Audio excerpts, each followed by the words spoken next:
And really, the beginning with the song served three purposes. One is that, as I was saying, for those who have arrived a little bit late, I'm persuaded that conceptual thinking is important, but it can only take us so far. And that actually in really getting, I had a period where I did a lot of meditation retreats in India, and I had a meditation teacher who said that in her tradition, they didn't use the word to understand to denote mental comprehension. They only use the word to understand when really the new knowledge has transformed you and you see the world differently. And my experience as an educator is that really, until our emotions and the cells of the body are engaged, we can think about it, we don't really understand it in that deep sense. And so since the new stories are moving away from separation towards interdependence and connectivity and relationship, the best way to actually, it's kind of show, not tell, the best way to experience it is to actually have a lived experience. And certainly I've had the real pleasure of living in intentional community for the last 15 years. I haven't had a key to my front door in 15 years. And just the lived experience of doing that has been so much more powerful than all the lectures I might have sat through in the subject. That's number one. Number two was to draw in more people by making it look as if there was something exciting happening here, which worked. And number three is that three of us sat together 3 weeks ago and planned this workshop of what we were going to do this morning, and of the three, only one has turned up. So it used up a bit of time. So it's going to be interesting. That we had planned a whole 3-hour session with a storyteller and a musician, and with one of my former students, who's a brilliant young woman in London, and they haven't shown up. So. But given that really what we're doing is the root of the word education means to draw out from, not to fill up with. So really, my intention with the morning is to provide spaces in which to provide a space, to provide a context in which spaces open up, that we can begin to develop tools, so that rather than me telling you what the new story is or what the new stories are, that I'm hoping to create, or to help, that we can co-create together a space in which the new stories can emerge, and that it's more about sharing tools for opening up that space rather than telling you. So I don't expect in 3 hours time you're going to leave going, he told us what the new story is. That's not the object. So in other words, I'm not so phased that my friends haven't turned up, because it's not me talking for 3 hours, it's setting up context. Okay. So I'm persuaded that we're living at a moment, a rare moment of epochal, what's called sometimes paradigm shift, that I really, it feels like it is a bit of a race against time, because there certainly are deep dangers coming up in the times ahead. But my feeling is that if we can negotiate these coming decades of real serious biophysical threats, particularly associated with climate change, not only, but particularly associated with climate change, that our kids and our grandkids will almost certainly say to us, wow, you lived through that extraordinary period of transition that we're already in. And in common with most people who have lived through periods of extraordinary social change, most of us would go, did we? God, I didn't really notice at the time. And so what I'm hoping to do is to explain why I believe we're in this period of extraordinary transition, at the end of which things will look completely different from how they look today. There really is a seismic epochal change, in the hope that like my expectation, certainly how it's worked with me, is that being more aware of the stories that are converging in this period, that being more aware of them, we can better be midwives to the new wanting to be born. The Italian political philosopher Gramsci some decades back, said that he characterized this moment as one in which the old was dying but the new was struggling to be born. And I think that is exactly where we are. And by becoming aware, because again, another really important thing is maybe a little bit of autobiography here, is I find myself now teaching a subject that's called economics. And when I started getting involved in this, my dad looked at me and like he knows me as someone who's always been interested in poetry and philosophy and literature and language, and went, you know, what on earth are you getting messed up with this dirty, boring stuff for? And it's an interesting question. I think a lot of the work we're going to be, a lot of the play we're going to be involved in this morning is themes that are often in the box called economics, but it's changing the story, it's changing the language, it's changing the questions that we're asking. I've got this quote above my desk at work from Einstein. It's one of Einstein's lesser known quotes, and it says, "If I had an hour to solve a problem and my life depended on solving the problem, I'd spend the first 55 minutes getting the question right." Because I know that once I've got the right question, I can answer it easily inside 5 minutes. And I think that we're living in a period where the stories and the language and the concepts that we're using make it really difficult. They almost provide like an iron cage around our thinking. Again, just a little story that comes to mind is of a tiger in a zoo in Moscow that was kept in a 10-meter by 10-meter cage. And at a certain point, the zoo owners realized that this was cruel, it was simply unacceptable behavior, and so they lifted the cage. But for the rest of the tiger's life, he never left the 10 by 10. You know, he behaved as if the bars were still there. And it seems to me that's a really good metaphor for where we are at the moment.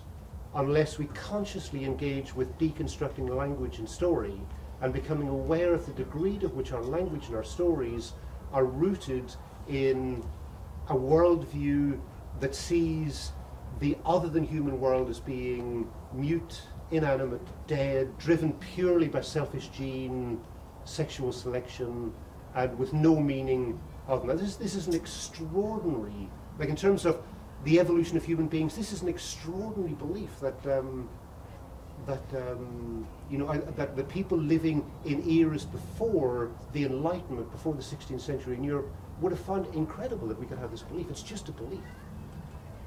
So again, just a little exercise. This has proved really powerful for me. So I'm just going to throw out this idea and just ask you to close your eyes and just, I'll give you an instruction, but not yet. I'll tell you when to close your eyes. But so a guy who is a fellow at Schumacher College, comes, who regularly visits and leads workshops, is a guy called David Abraham, who wrote the best book I've ever read, called The Spell of the Sensuous. Anybody read it? Yeah. Is it a fabulous book? Mm-hmm. Yeah. And he, I mean, it's a wonderful book because it's both highly rigorous academically and intellectually and deeply poetic. He's able to pull in both, he's got both voices inside of himself. And he says that, again, on the basis of evidence from anthropologists who've looked at pre-modern cultures, that in eras before literacy, but in pre-literate societies, and really the first widely literate society was Socrates' generation in Greece. But before that, and still today in pre-modern people, that the term psyche, or the equivalent term in their language, the word psyche, when I say the word psyche, I almost, without even thinking about it, point to my skull. Anybody else, like this psyche is like locked here in my individual psyche, my individual complex being. But that for pre-Socratic people, psyche was identified with the air into which all beings, in which we all share communion. In other words, the source of intelligence and meaning and aliveness resided not in the lonely individual, but in the unseen element into which all beings, rocks, mosses, frogs, spiders, everything into which we are in, with which we are in unconscious, mostly communion continually. So what I did, and what I'm going to invite you to do just for a couple of minutes, is just close your eyes and just imagine thinking yourself into the worldview and the cosmology of somebody whose core belief is that the source of intelligence and meaning and vibrance and life is not in any individual being, but in the air through which we share communion.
So this is an exercise to be continued at home. I must say that in the 10 years since I read that, I noticed I keep coming back to this exercise just that rather than trying to understand the worldview of indigenous people and people, you know, for whom the earth is imminent with meaning and stories and gods and deities, but rather than thinking about it, just trying to think into it is really, I keep coming back to going, wow, that really, to just imagine how the worldview would be so utterly different and your relationship with everything would be completely changed as a result of this one change of story. And they're just stories. Another thing that David Abraham says in Spell of the Sensuous is that we tend to, and he includes himself in this, that we moderns tend to hear the stories of indigenous people about shape-shifting, you know, people becoming eagles, becoming bulls, becoming, you know, anybody aware of the great Celtic stories of continual people becoming animals and becoming spiders and crawling through keyholes, and that he says that we tend to listen to these stories somewhat patronizingly, you know, going, you know, there, it's a nice little story, but it's clearly not scientifically verifiable. And he just invites us to judge the truth of stories by how well they enable us to live on the earth with the other beings on the earth. And that by that measure, asking us to compare the truth, like if the truth of a story is in how well it enables us to live on the earth within the web of life, and use that to be the measure of judging the truth of our scientific stories against the pre-modern indigenous stories. Again, it's a very alluring measure of the truth of stories.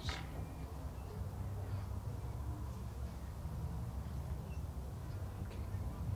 So what we're going to do through the morning is I'm going to, I think there's roughly going to be 3 movements, and with each of them, that was kind of a bit of an introduction, with each of them I'll provide a contextualization, and then we'll do something more embodied and participatory, building on what I was saying before, that my conviction is that we tend to learn not by listening to somebody speaking, but by actually thinking from within a system rather than thinking about a system from outside. So we're going to set up a number of constellations or activities that can help us do that.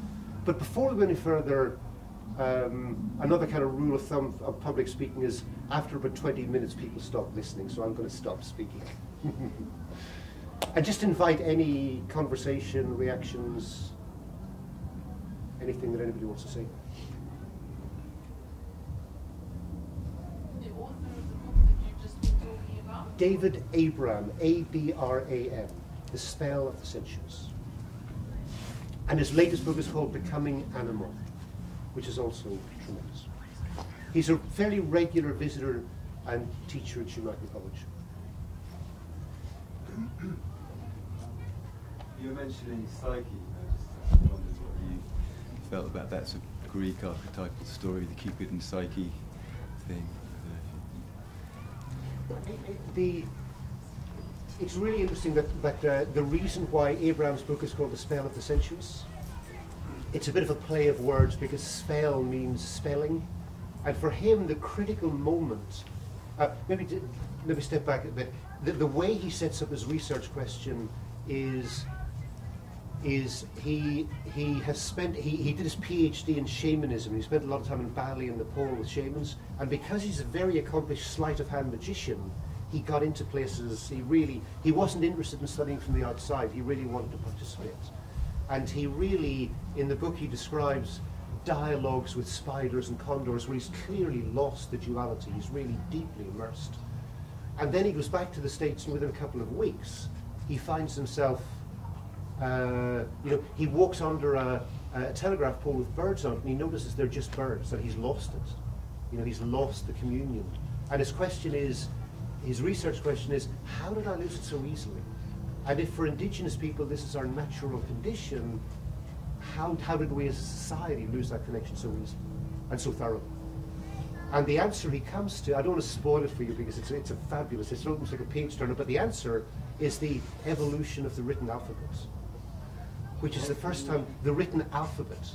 So it's the first time that we're able to consider ourselves and the world around us with no reference to anything other than a human artifact. So we're able to, and if you think about it, just the act of these ink dots on the page, there's no relationship between this and the natural world. They're purely abstract symbols. So for the first time, we're able to stand apart from the rest of nature and reflect on it without any reference to it. The book needs to be read. But so for him, it was this, and Socrates' generation was the first generation where there was a critical mass of people who were literate. And so, I don't know if anybody are fans of Socrates, but what he used to do is people would come with stories of bravery or fear, and he would try to abstract. Okay, so what is the essence of fear, rather than these particular examples? And this level of abstraction of thought was only possible because of the evolution of this abstracted human alphabet of symbols that enabled us to consider ourselves and the rest of nature without any relationship, without consulting the rest of nature, but a purely human artifact. This making any sense? I mean, the book needs to be read. But so, in other words, his feeling was that from this time on, we were able to abstract and experience at a distance from the real phenomena in a way that we progressively moved into losing the lived experience of the web of life of which we were part, with the air being the source of meaning and consciousness, to a place where we imagined it was locked inside the individual mind. I hope that makes some sense. Is that similar to? A bit louder, so a bit louder, so. Oh, sorry. Is that what occurred to me was that the written languages before then, I may be wrong, but were pictographs. Indeed. So they were like a rune means a whole load of energy or a whole bunch of stuff. The Chinese written language is like that. But is Greek like our alphabet, just precise? Yeah. So this is the. I mean, I really recommend you read this book. It's a fabulous book. But he describes the evolution of written forms of alphabets. That the early alphabets, the Chinese alphabet, the various scripts, that the symbols were clearly related to natural phenomena, and so reminded you of natural phenomena. And the evolution, and actually it was the Jews taking the Greek alphabet and using the symbols, but breaking the link with the Greek language, where for the first time you had an alphabet, a series of symbols that bore no longer any relationship to the natural world. And so for the first time we were able to consider the natural world without any reference to it at all. And this being the critical disjuncture in our journey. If if you go down to the craft area, there's a board with names of trees and the runes, what I think are the runes for those trees. And somehow it does feel like the runes resonate more in some way than the name of it. Can I just invite, this is not a sacred circle, so would anyone like to come and occupy the space in the middle here? Please come in, yeah. Rather than hiding behind the chairs. I read somewhere. Speak to the group, big I read brothers. somewhere that Hold on, just a the minute, just a minute. Please come in and be inside the circle. We'd love to have you inside. Jonathan.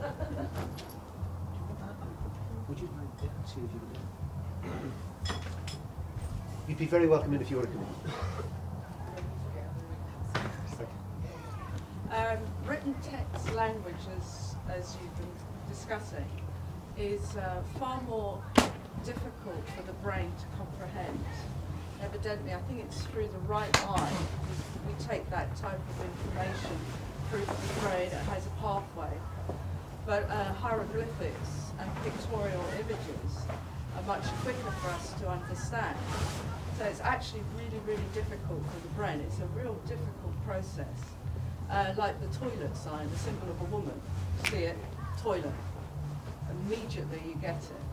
And with the written text, it's really difficult. I'm dyslexic, so I've never really accepted. I had to teach myself to read when I was 11. And so I've never really accepted the written text. It doesn't digest well in me, but maybe that's a natural thing that I just repel it. I don't want it, but I still want to read and find out information.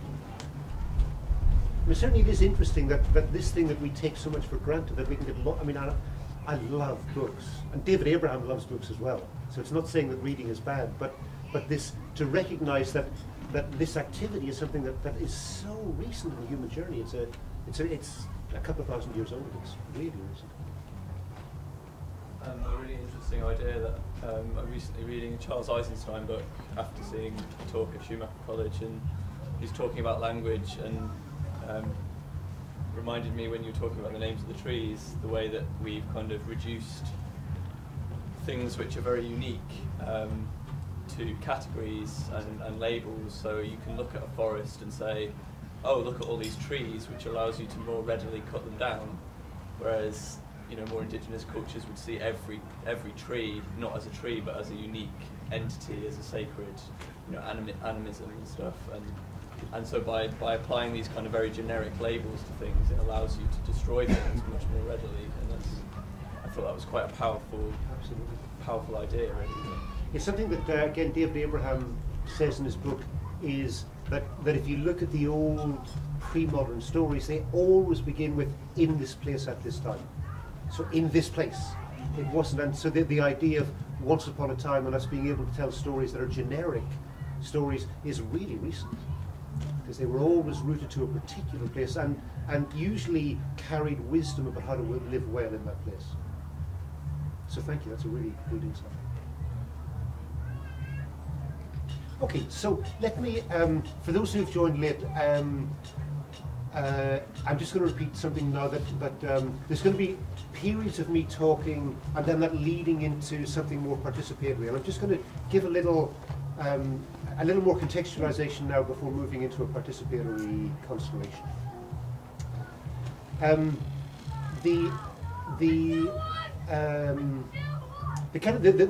There are four key elements, there are four key understandings that this whole way of working are based on. The first is that we live within stories. We are a pattern-seeking, meaning-making. We need to make meaning. I mean, really, the existential suffering when we can't make meaning is intense. So we live within stories that, for the most part, we're unaware of, and we kind of assume, and people have always assumed, well, this is what people have always believed. It's not a story; it's the truth. And certainly and this is not to be down on science at all. Science is, at Schumacher College, our first master's program, which has been going for about 15, 16 years, is called Holistic Science, which is looking at very much looking at recent developments in science. So this is not anti-science. But the post-Enlightenment thinking mentality that we have that is now encoded in our language and our stories sees the world as being a machine that is inanimate, that is there as a bank of resources for the satisfaction of human needs. And this is an extraordinary set of stories and language that has never really been part of the human condition before. So the last time, I've suggested this a little bit earlier, that my feeling is that we really are at an epochal moment, a real paradigm shift in terms of moving from one meta story to the next one. And the last moment was that we went through something of this magnitude was in the time that Galileo and Copernicus were alive, where everybody knew, like, this was completely, it wasn't up for discussion. Everybody knew that one, the Earth was flat, and two, that God had put the Earth at the center of the universe. And this informed every aspect of the cosmology, belief system, feudalism, the relationship of the serfs to the aristocracy. The whole organization of society was based on this. And then these guys turn up and say, you know, it's a cute story, but it happens not to be true. And so deep was the societal angst that the immediate response was to put more wood in the fire and to call for the Inquisition. And really Galileo had to recant, otherwise he would have been burned at the stake. So threatening was this new story to this meaning-making species. So what evolved or emerged over the centuries following was a rewriting of the dictionary and of the stories, the emergence of a whole wave of stories that gave rise to the scientific revolution, the industrial revolution. And this is what makes Shakespeare so exciting, is that he was living through this, and he personally, like, he almost rewrote the language. I mean, phenomenal period of linguistic creativity as whole new stories. And I mean, not without a certain number of people being burned at the stake and a lot of angst and existential crisis before the Enlightenment fully unfolded. And like any of you who are paying attention at the minute, to occasionally you see reviews of new language entering the dictionary. The Oxford English Dictionary every year publishes a new terms that are and it's exponentially upwards. New words and terms coming in, and these are associated with connectivity and particularly internet-based. And really, the information technology revolution we're living through is of critical importance, and it's spawning a whole range of new linguistic creativity to describe the interconnectedness that it's enabling.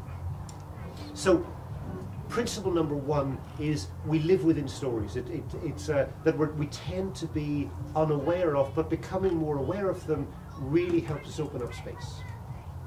Point number two is that the stories we inhabit lag behind the reality.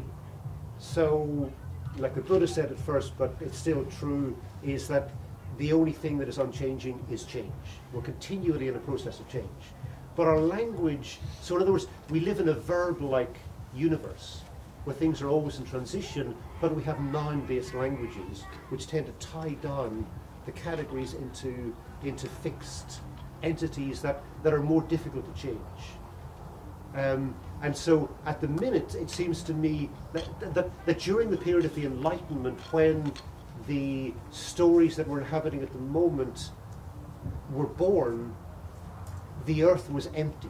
Like people, the idea that humans could have such an impact on the ecosystems of the earth, that we could have such an impact, would have been unimaginable to people living there. And so it's clear that the stories that we're living in at the moment are reflecting an era that is no longer with us, but the stories keep us trapped.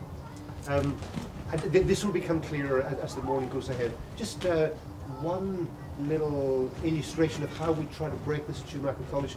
We had, I teach in the Economics for Transition Master's Program, and we had a world expert on money systems coming to talk to us.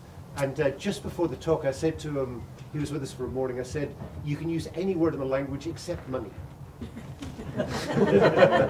Because as soon as you use the word money, it activates a category box. There are other words that we simply ban. Like another word we ban from the classroom is capitalism. Because as soon as you say the word capitalism, ding, a category box gets activated that just simply stops the possibility of thinking differently, new possibilities. Again, I worked for about 15 years in Africa, and the whole field of, God, it hurts me to even say the word development. The whole language of development, we're the tiger in the 10 by 10 cage. We can't escape as long as we use language that is associated. So defining poverty by income means that, and then the third world,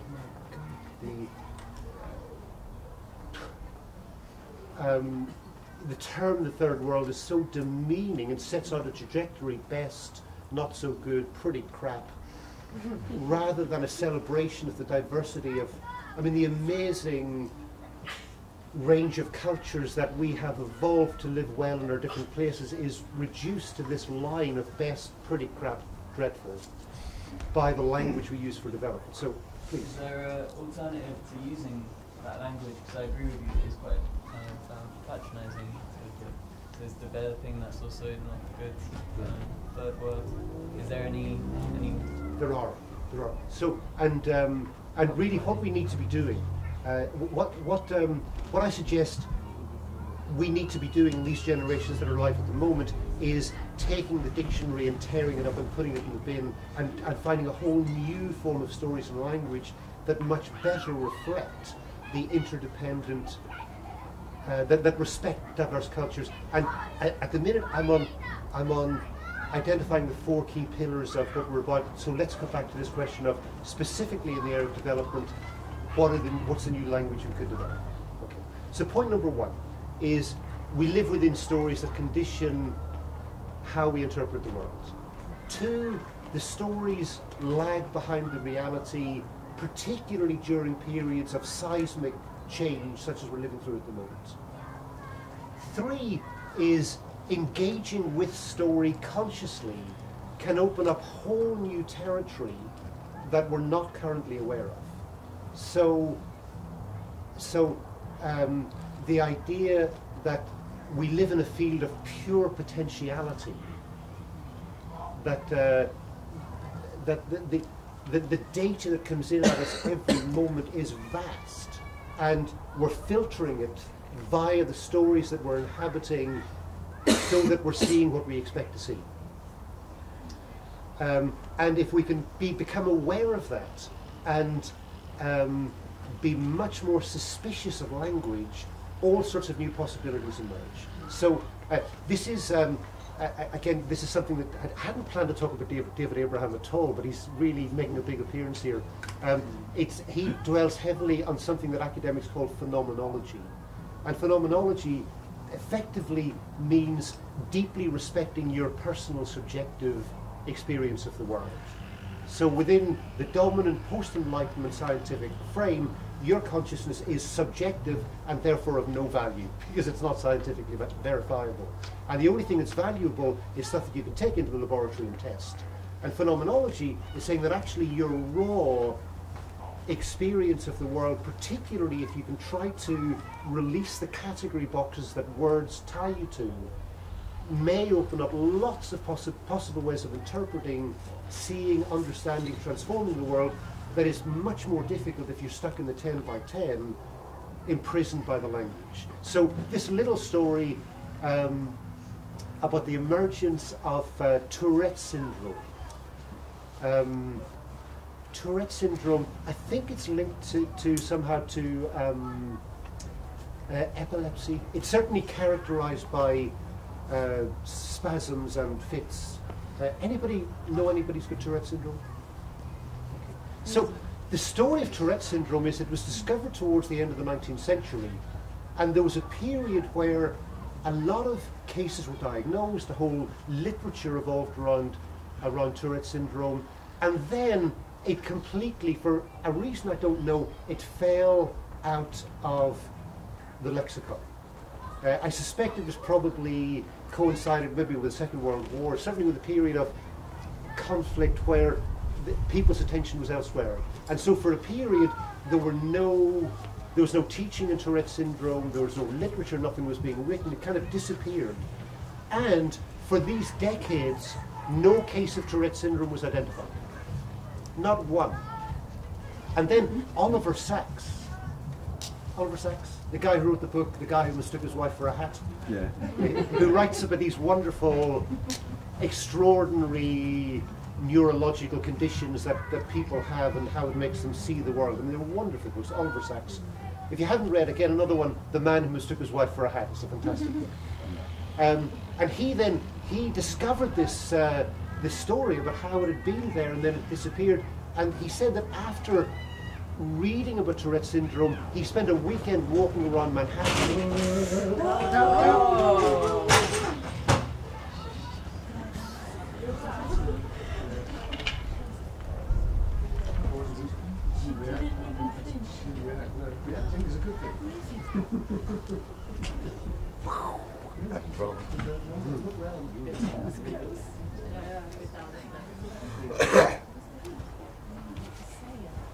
So he spent a weekend walking around Manhattan, and he said he saw 7 people who definitely had Tourette syndrome. But in other words, they weren't seen and recognized because we didn't have the language and stories. The category box wasn't there. But as soon as the category box became apparent, suddenly it was there.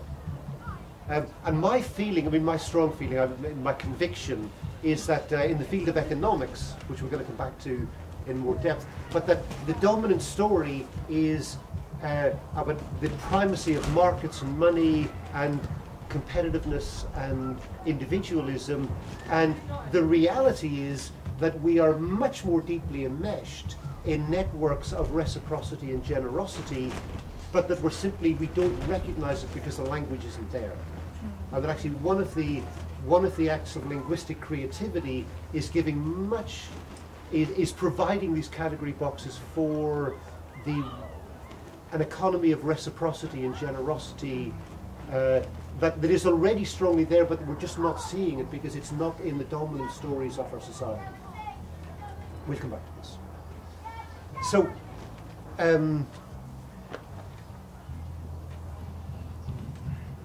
yeah. So the 4 pillars. 1, we live within stories that condition what we see.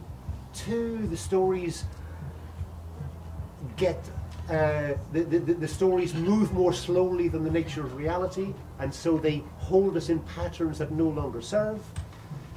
3, consciously engaging with stories, like becoming suspicious of words and more interested in the raw phenomena behind the words, behind the category boxes, and noticing when your category boxes are activated and beginning to explore if you can de-link the raw phenomena from the words we have opens up new possibilities.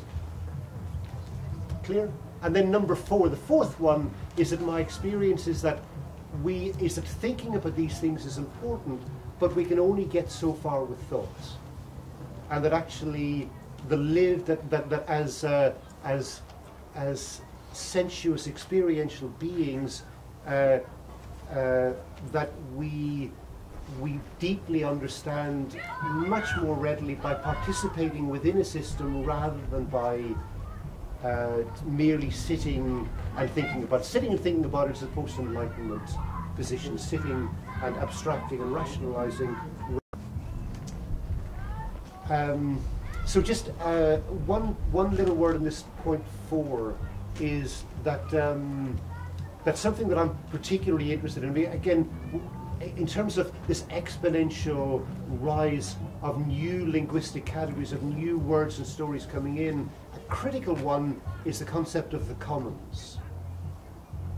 So we live, the dominant language reflected back by the mass media, by the political dialogue, talks of the market and the state. So is it a free market thing, or should the government do it? But again, if you look at the long tail of human history, there's this 3rd category, which actually has been much more significant for most of the life of humans on the earth, which has been the commons, which has been that the communities living within a space have set the rules, and set the sanctions and impose the sanctions associated with using a particular place. And it seems to me that a critical part of, I'm persuaded that a critical part of this, the news stories that we need to be midwiving, is reopening the space of the commons. I'm kind of reading body language. I'm trying to read body language to see to what degree I'm communicating this. Can I ask you a question? Please do. You said, how is that true about in the long tail of human history that most communities have been empowered within their community to set the rules or have actual political power? Because, I mean, surely the history of Western Europe is one of warlords and then military power cited within a warrior band leader who then becomes kind of ossified into the idea of kingship and feudal aristocracies and so on and so forth. But there's not so much of a history of actual communal power. I mean, I agree that it's suppressed. Stories about the Lollards, and that kind of movement. Those stories have been suppressed, but most of the time, that's an ideal that hasn't actually been realised in actuality, isn't it? Well, I would say that that it's important to distinguish between political power and economic power. That it's true that in political, like if you think of the Middle Ages in Europe, that definitely there were warlords, there were aristocracy who tended to be fighting each other. I mean, very engaged in the political level. In terms of before the great enclosures in England beginning in the 15th century, the common land, so the pasture land, the forest, the inland waterways, the rivers, tended to be managed by the people who were sitting on that resource. And so, again, there's another wonderful book that has recently come out that provides, vast encyclopedic anthropological evidence in support of what I've just said, is a guy called David Graeber, who Graeber, who has been heavily influential in the Occupy movement, and he's written a book called Debt, the First 5,000 Years, where he really single-handedly takes on the economics profession and trounces them by really giving the evidence of how our societies really have evolved. We're going to come back to him. So, so that there have been warlords, of course, but in parallel to that, in terms of managing that for much of the history of people on the planet, our livelihoods have been dependent on access to the commons for pasture, for medicines, for fish, for hunting, for game, and that for most of human history, the rules governing how these resources are commonly managed have been created by the communities living on them. The other person who's written a lot about this is Elinor Ostrom, who won a Nobel Prize for economics on the basis of her work. So isn't the critical moment when you start getting ideas of private property that become enshrined in law? Right? Indeed, absolutely, which is coincident with the enclosures in this country. We're still in this fourth point about that there are limits to conceptual thinking. Conceptual thinking is really important. However, if we're really going to deeply understand these stories, we need to be finding a way of living them. And so, in terms of the commons, my experience is that a key route to deeply changing the stories is by actually creating spaces in which people can have a real lived experience of comedy. And I think that's exactly what we're doing here this weekend. We have a space where, to a substantial degree, what is happening and how it's happening and the rules governing what's happening and the sanctions against people breaking the rules is being governed by the people who happen to be in the space. And this is, in other words, it's relations that are mediated not by the market, not by the state, but by the people who are actually in the space. And this is a critical part of our story, which has been a dominant part of our story as a species, which we need to recover. And academics like me sitting in faculties thinking about it and writing learned papers about it may not be insignificant, but it's not the meat. The meat is people coming and doing things like this and leaving and going, my God, I get it, that felt so damn good.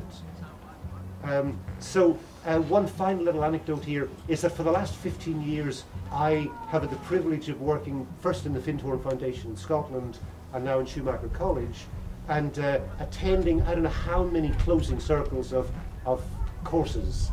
And at the end of a week, I mean most of these courses have lasted a week, and I'm really struck by how at the end of a week, very frequently there are tears, you know, there's a feeling of deep transformation. I kind of, it seems to me you can often tell what day of the week it is by the body language. And people come at the beginning of the week. And by Monday they're beginning to dare to make eye contact, except for the Brazilians, of course, who turn up. The Brazilians' default positions where the rest of us get to, but they're going to be seriously. But by the end of the week, it's dancing on tabletops and just such feelings of, I mean, really euphoria. Not always, not with everybody, but a real feeling of, and you often hear the word homecoming. And to me, and I've kind of sat and gone, God, I mean, sometimes it seems to me the quality of the education is not that great, and that our talk, you know, is some distance in advance of our walk in both places. But still, even in a course where I judge the pedagogy to have been somewhat traditional and you know, lecture-based, still people come away with this experience of homecoming, and I've kind of thought, what is happening here? And my persuasion is that what has happened is that people have had a lived experience of commons. They've common for a week. But basically, Findhorn, I mean, the various eco-villages, centres of transformative education, have created a vehicle, a vessel, in which the group itself has been able to engage in relations within the community and with the other than human species that they have decided what to do, and that experience means that we have, that this thing about recreating the commons is not some future aspiration, it's something we're doing already but not really noticing it. So I actually think we're much further in our journey than we sometimes imagine ourselves to be in our darker moments, because a growing number of people, again another little digression here, is that 10, 15 years ago in Schumacher College and Findhorn and in other places like them, it was pretty fringe, like whatever the mainstream is, it really wasn't terribly well represented in either place, and today it is. Like there are bankers and lawyers and local government officials going to all these places and having this lived experience of comedy. So I think we're already well, this is moved from being an intellectual concept into being a lived reality where people have it in the cells of their bodies. So I think we're well equipped already. We are being midwives of the new stories, but I think we need to do it more consciously and to be aware of what we're doing so that we can put it in the context of wider societal developments. Please. Loud so everybody can hear, please. David Abraham, yeah. The spell of the sensuous. The sensuous.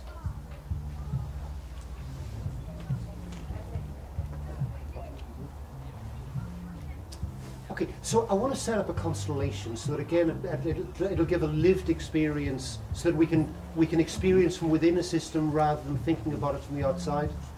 But before I do that, let me just pause again to see if there's any comments or conversation that wants to happen. Yeah. Yeah, absolutely.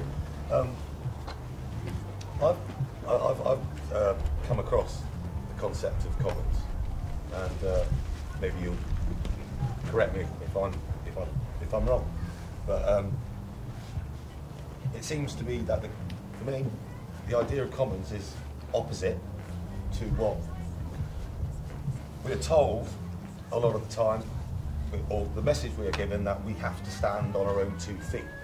We are responsible as individuals for ourselves, whereas that seems to go against my intuition, that if we lock ourselves away as individuals, we achieve very little. We actually have to support each other. And I was talking to a friend about this the other day, and the craziness of this idea that we have to stand on our own 2 feet and we're all individuals. When we look at what society does to punish individuals that have transgressed somehow, you know, murderers, thieves, whatever. Luckily, we do live in a society where we don't hang people and we don't put people in stocks, we don't cut off their hands. But the worst punishment we can give within this society is to lock people up on their own, to deprive people from sharing with others. And that this seems to me to be, I'm searching for the word, this seems to me to be the sort of hypocrisy. It's not the word I wanted, there's another one. But the hypocrisy of where we are right now. And when you talk about the paradigm shift, it feels that the paradigm shift, in a way, is the wiping, is the attempt that many of us, yourself, I'm sure all of us in lots of ways, are trying to make to dispel the hypocrisy within society, and get rid of these sort of these ideas that fight against each other, which is, you know, namely this sort of, you know, the cult of the individual, if you like. You know, we've got media and government which are saying, no, stand on your own 2 feet. If you receive any help, you're dependent. This is what you were saying about language and the language we use. And would you agree? Sorry, I'm just trying to get this idea that Commons is just, you know, it's standing together because we are. I'm sure we all must know that when we all work within a team and a group that really works together, that has real synergy, that what is produced is greater than the sum of the parts. I don't know if anybody's been is a musician, been in a band. Certainly, I mean, that's where I come from. You get a load of musicians together, might be brilliant on their own, and fantastic. They sit there on their own, amazing.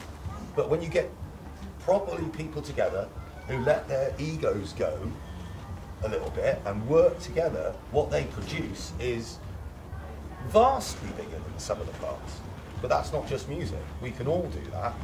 But yet we still live in a society that says, no, you have to stand on your own 2 feet.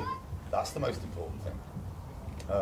Good. So I completely agree. And I think that this is a really important story that you've become suspicious of, very, very intelligently. I'm thinking of Giles Fraser, the turbulent priest at St. Paul's, the guy who was very much for the occupation of St. Paul's. And he writes a piece in The Guardian every week, the Saturday Guardian. And there's this, I just love this as a headline. There was a piece recently where he said, I intend to be a burden on my children when I grow old. So like I don't know about you, but certainly my mum, I think, is probably very characteristic of saying, oh no, I don't want to be a burden on you. Which is, I mean, I think it's very sadly buying into this story that we must stand on our own feet, and the reality is that it is that we live in and just a little anecdote is I don't have a mobile phone, and about 3 or 4 times in a year I have to ask somebody for a mobile phone, and oh my God, they're gushingly, I notice, oh please, thank you, somebody's asked me to be generous. You know, people just love to be generous, and we give them so few opportunities because we've been taught that we've got to be independent and stand on our own feet. Whereas, and I always offer to pay, and nobody has ever asked me to pay. It's like, somebody has asked me to be generous. You know, but by nature we are, and this is all the anthropological record, is that we are reciprocators, and if we don't find opportunities to give as well as to receive, we get really unhappy. Which is why the welfare state doesn't work. In a lot of ways, it's quite difficult to know. Finding instances where you can hear. Like I lived in Bristol, and there's a lot of homeless people, and I find it really, you know, this sort of off to you, but it's difficult to know if you can give, and that giving will actually be useful for someone, or whether that giving, like with charities, if you're going to give, is your money actually going to go anywhere, or is it just going to go into buying a whole load of Macs? You know what I mean? It's just like, yeah, it's difficult to know. I think people want to give, but there's this confusion about it, and it's sort of how you're being demanded to give. Like you walk down the street and a charity fundraiser is there. And oh, okay, this is giving opportunities. You know what I mean? It's giving opportunities, and how now they want all the charities to take over the social services. Do you know what I mean? It's just these things of, you know, how, yeah. But I think the critical question, like if you look at the record of, and again, I'd really point you towards this David Graeber book. It's a fabulous book. That the record is that we're hardwired for reciprocity. And again, test after test after game that psychologists set up demonstrate that across cultures we always begin with generosity. So I'm always giving to begin with. But then, let's say I give to you, you ask for babysitting or a massage or something, and I give it to you. And again, this is what the record shows. This is not just a theory. That then I don't necessarily want you to give back to me, but I'm watching you out of the corner of my eye like a hawk to make sure that you're enriching the community somehow. And if you're not, whoa, the dark side really comes in, and banishment, and the sanctions against free riders are fierce. But that the record is that we're healthy psychologically if we find ways of giving as well as receiving. And this is why, again, a whole area of new phenomena emerging with a language attached is replacing top-down state structures of welfare into language on what's called co-production, which means that actually that school kids are becoming involved in mentoring and deciding what happens in the classroom, and patients are being involved in deciding the care and in looking after other people who are being cared for, and all the research. And of course, I mean, this is so bloody obvious. They live longer, everybody is happier, the one who's being cared for, the one who's caring are happier, because they're not receiving as docile non-participants, they're actually participating in a dance of reciprocity, which is what we're hardwired for. And so it means that the financial crisis afflicting the health and support services is a God-given opportunity to replace top-down command and control disempowerment with a participatory web of exchange. I think there's a counter movement to what you were talking about in terms of, I think we're going through a massive period of enclosure again in terms of privatisation, and what they're doing under the auspices of austerity is taking stuff which was public sector, privatising it, and like this whole idea of choice and patients being able to do their own thing. In my experience, I've worked in the first sector for a long time in the past and been involved in stuff recently, is that it's just an excuse to slash services. People aren't being given choice. What they're being given is they're having stuff taken away, and they're being given personalised budgets, for example, purchase services, which means they get like 10 minutes of someone coming into their house where previously they had access to like a day centre. So there is, I think, I'd be really interested to hear about these there's a counter movement against the commons. And there is also this thing about, like, it's okay for us to all stand on our own 2 feet, but there's socialism for the rich. You know, if a bank fails, we'll give them billions of pounds to bail them out. So it's like capitalism for us, or like individualism for us. And then if you're rich, you know, we just do what you want, you know, and we'll bail you out. So it's true that that definitely, at least a part of the idea for the big society. David Cameron, didn't we remember David Cameron's big idea? Can you remember this, a big society?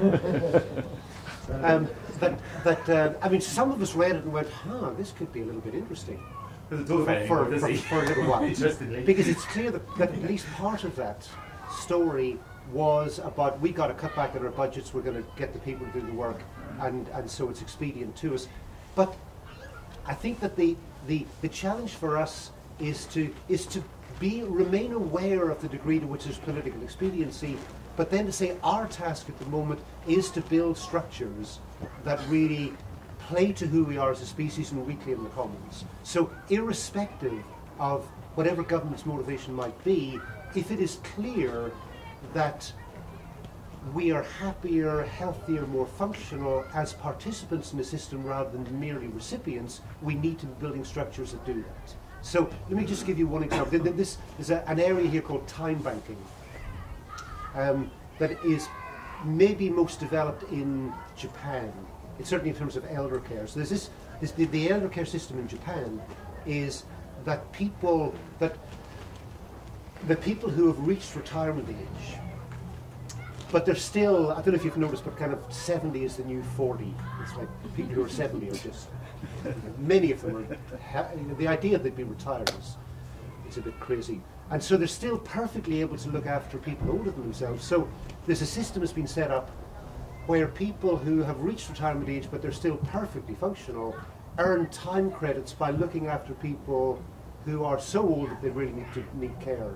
And then in their turn, this has been running for decades, so it does have a track record and there's a certain security in the system. So when they themselves reach an age when they need to be cared for, they've got time credits in the bank. And so they can be looked after by people who are moving into retirement.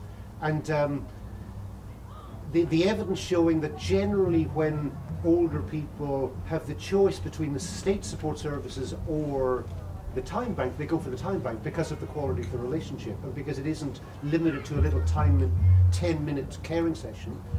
And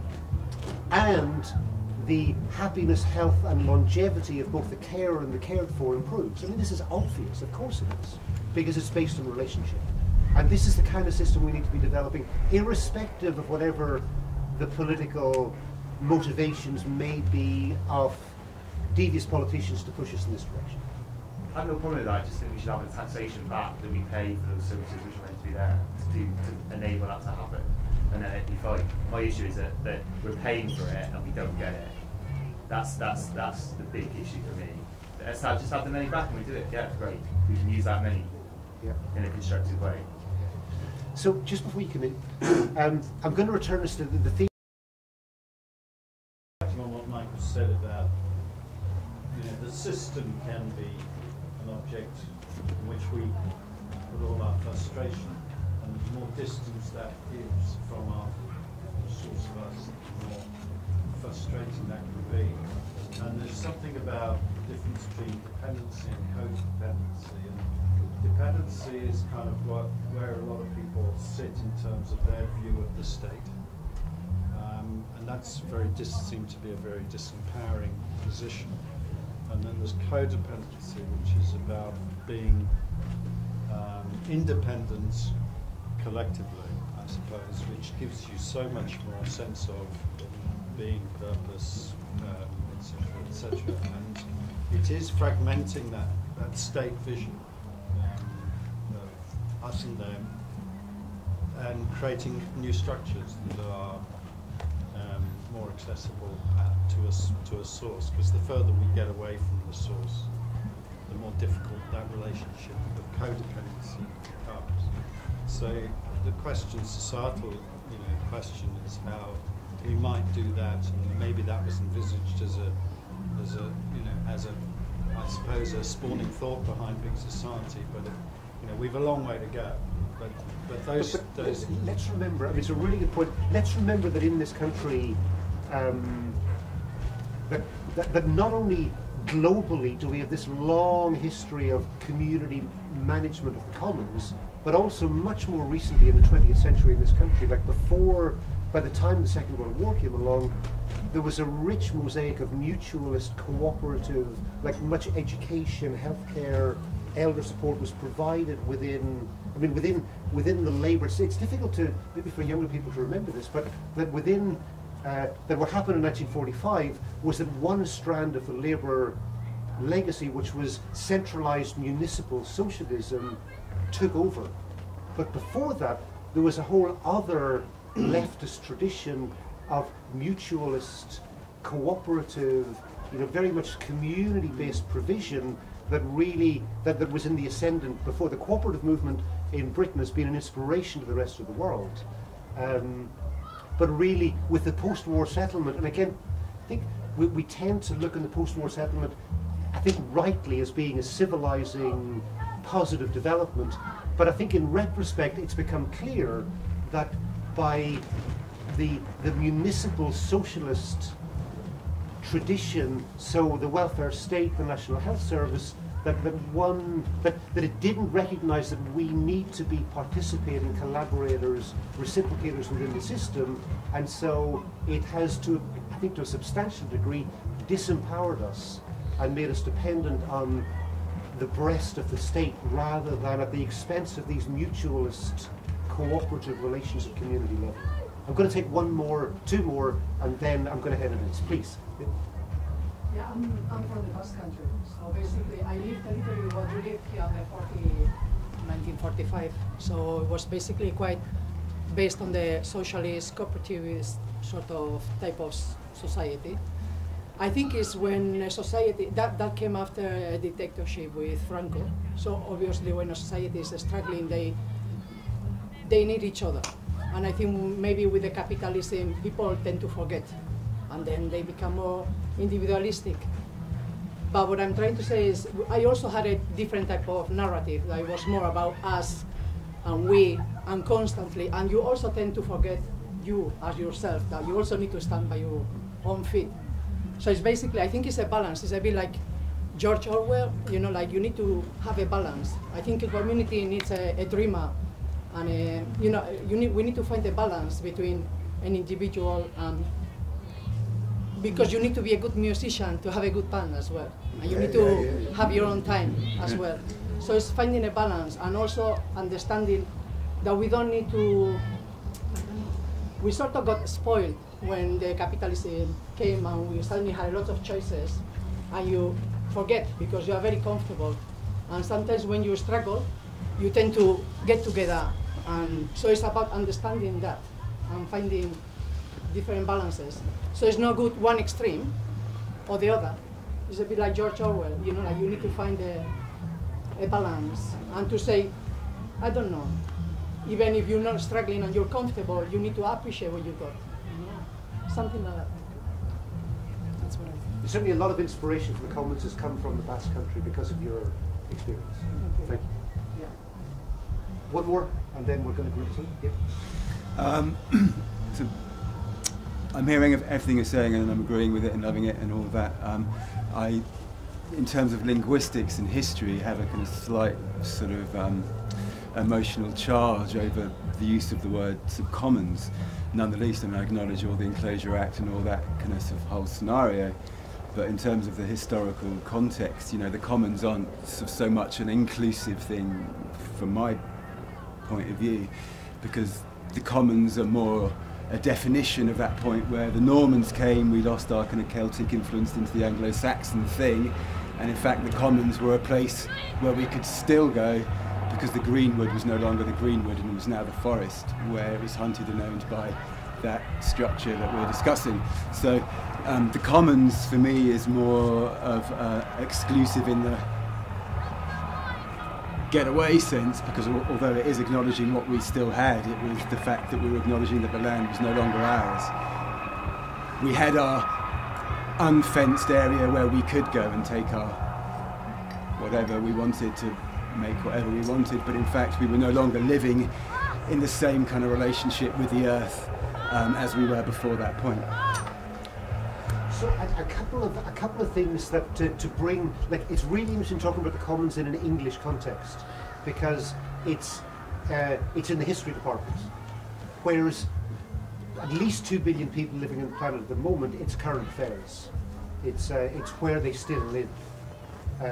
So the lived experience of a third of humanity is still, their livelihood is dependent on access to the commons, and the battle for control of the global commons is the dominant news story for most people on the planet, because it's where they live, is one. The second is that we live in it's such a fantastic time to be alive, and one of the things that makes it so fantastic is the emergence of the digital commons, and the merging of that information technology revolution is opening up really interesting ways of bringing the concept of the commons back to life in a way that is deeply relevant in the 21st century.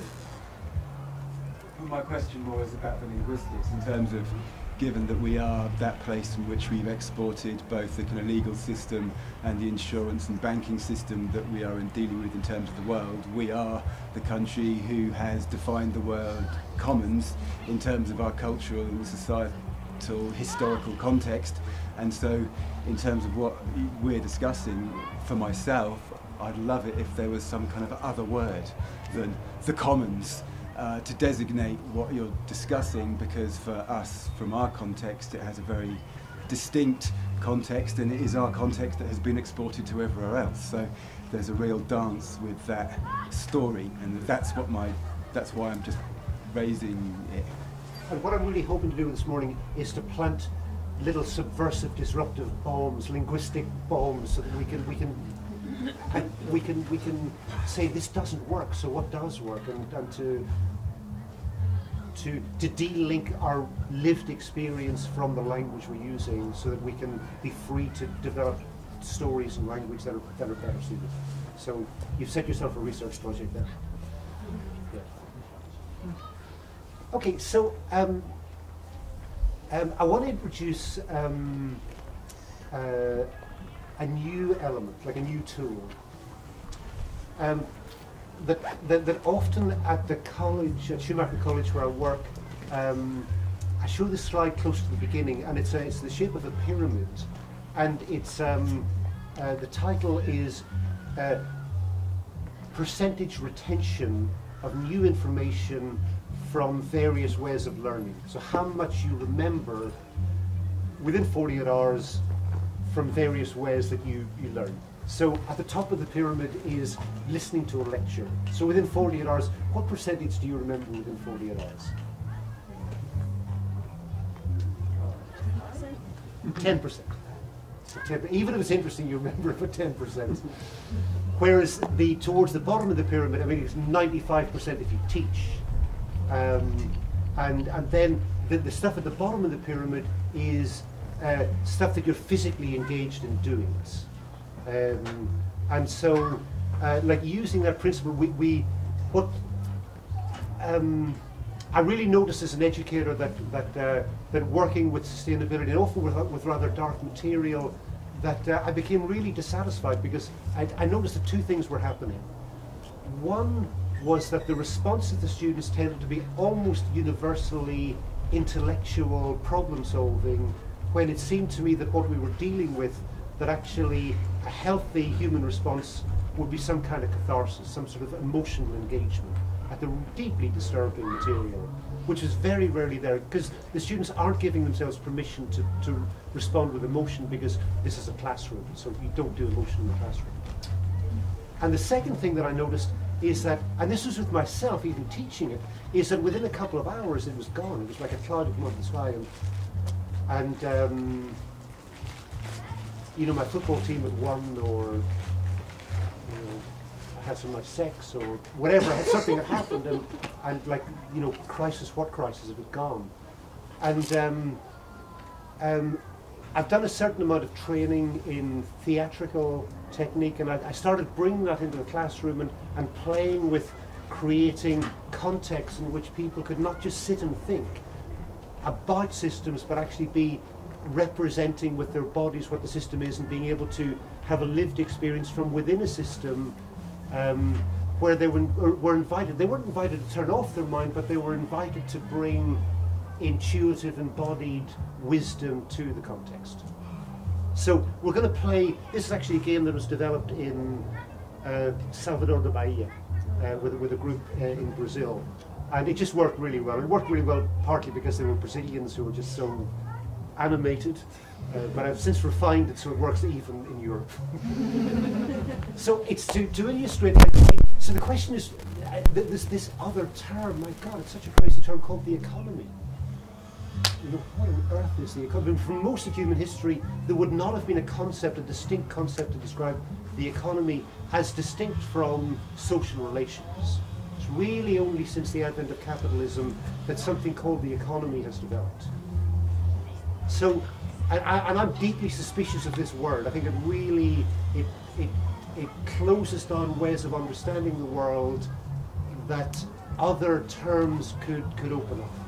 So we developed this game in a group in Brazil as a way of having an embodied experience of trying to understand what the economy is rather than thinking about it. So 2 bits of research that this game will illustrate. One is that there's been a recognition, again I'm sorry to offend, but I'm going to introduce an ugly old paradigm term, which is ecosystem services. The idea that ecosystems are there to deliver services to the human economy. I do not approve of this term, but for the sake of convenience, I'm just going to use it. That studies have, there's been a recognition that there's been a realization, can you believe it's taken us this long to hit this realization, that the human economy is a subsystem of ecology, that actually without thriving ecosystems we don't have an economy at all. And so there's been a recognition that there are many services provided, again excuse the old paradigm language, but many services are provided by ecosystems that are invaluable to human economies. So by way of example, at the moment there are armies of workers pollinating the orchards in northern China by hand because the bee populations the pollinators have been eradicated by agricultural industrial practices. So no more pollinators, so the workers are needing to go around and tree by tree pollinating the orchards. So this is a clear case where we can put a monetary value on a service that was previously provided for free by ecosystems. So then the question emerges, could we make a calculation, if we tried to add up all the ecosystem services that we're aware of and put a money value on each of them, what would their value be to the human economy? You get the inquiry? So the most comprehensive bit of work that has been done on this was done in 1999, and it found that the average figure, it found that the value of ecosystem services was double the size of the monetary economy. And those are just the services we know. In other words, even in crude, old paradigm, reductionist, mechanical ways of thinking, just the services that we know of are double in value of the monetized human economy. So that's one bit of research. A second bit of research is recognizing that there are many services provided within society to which we have chosen for various reasons not to give a value. So I have 2 young kids, and the most impressive bit of work I have ever seen has been the mothering of these children, which has been given 0 value, either status or monetary. But without it, you know, the society would completely crumble. So there's volunteerism, there's the countless acts of generosity, voluntary organizations, civil associations, parenting, looking after old people. I mean, the stuff without which our society would crumble. But we don't give it a value. So again, second area of research, trying to compare, if we did give a monetary value to this unpaid labour, how would that compare to the monetary economy? And most studies coming up with a figure between 1/2 and 2/3, that the economy that we currently don't give a value to is, if we did give, I think it's minimum wage value to, would be between 1/2 and 2/3 as much as the globalized monetary economy. So I ask you to picture this iceberg, and in this iceberg, 2/3 of the iceberg, and this is the economy, or playing with concepts of the economy, 2/3 of the iceberg in money terms is ecosystems. It's nature. Nature, another word. I can't now say a word without being suspicious of the word nature. Wow! You know, we're nature as well. The green stuff. What happens when photosynthesis happens? Just green growth. 2/3 of the iceberg is ecosystem. There's then a tranche of human economy, about 1/2 of which is non-monetized and 1/2 of which is monetized, and then there's the role of money at the top, which we'll come back to. Now the problem is that if you go to a faculty of economics to study economics, all you study is what's above the water. It's the monetized economy and the role of money. You don't get anything to do with that bit of the human economy to which we don't choose not to give a monetary value, and ecosystems. Yeah, that clear? So, I mean, that's interesting, and once we have this information, we're clever. We have facts that we can repeat to others, which I'm suggesting in my experience is not so transformative, because it's a clever fact that we have, but we don't have a lived experience of it. So what we're going to do is I'm going to invite us to form an iceberg with our bodies in the middle. And it's going to be self-organizing to a degree, so around about 2/3 of the people in the room. So it's basically our bodies are going to be tightly packed into an iceberg. And those who are given a monetary value are going to remain standing, are going to be standing, and those who are not given a monetary value will be seated on the ground. And so approximately 2/3 will be ecosystems. Do you want to place yourselves here tightly packed? It'll be fun, please. Overcome your shyness. It's much more fun.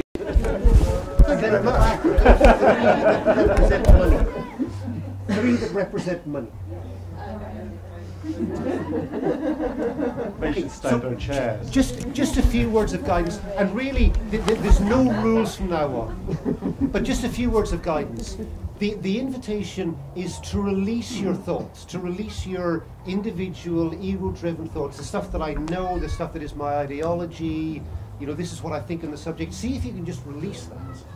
And feel, just intuit, feel from within the role that you're inhabiting. And if you choose, you can choose identification with a particular, with a tree, with a bird, or you can simply be in the more abstract, other than human natural systems. And caregivers, you can think yourselves into being a mama, into being a volunteer worker, charity work, or whatever. And so again, it's not thinking too deeply. Don't abolish the mind, but the object here is not to repeat stuff that you already know and you're ideologically persuaded about. It's about to feel yourself as part of a system inhabiting this particular role. And come a little bit closer, come a bit closer. And then, so I'm going to invite you just to be quiet for 2 or 3 minutes and just like get beyond the nervousness and the anxiety, whatever else, and just allow yourself to, like, intuition is as important as thinking. Just intuit your way into the role that you're occupying. And notice how it feels to be in relationship.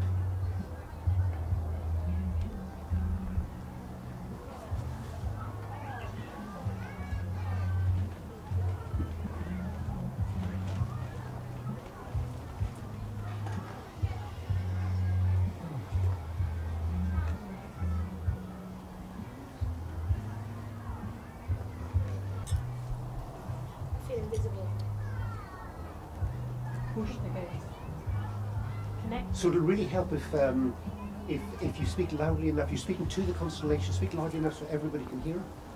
And you can either just say what's coming to you, or you can be in dialogue with other parts of the constellation. With my eyes open, I felt angry and submissive. And when I closed my eyes, I felt like I didn't really care. I'll give you a hand, no problem. I need to defend what I've got.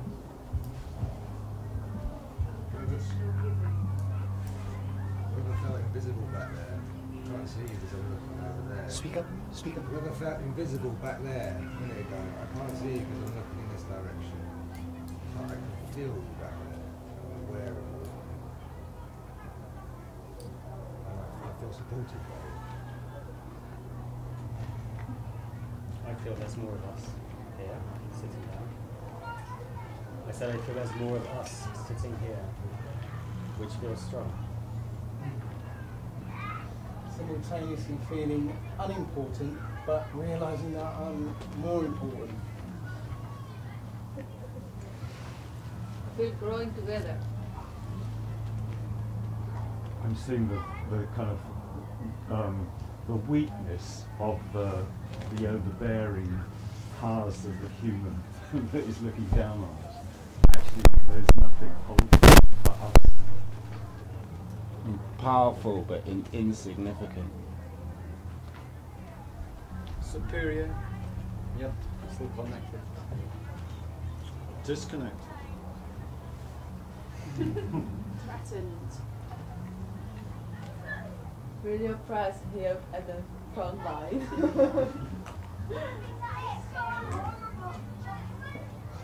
It's funny because it feels quite cold at the front, but quite warm.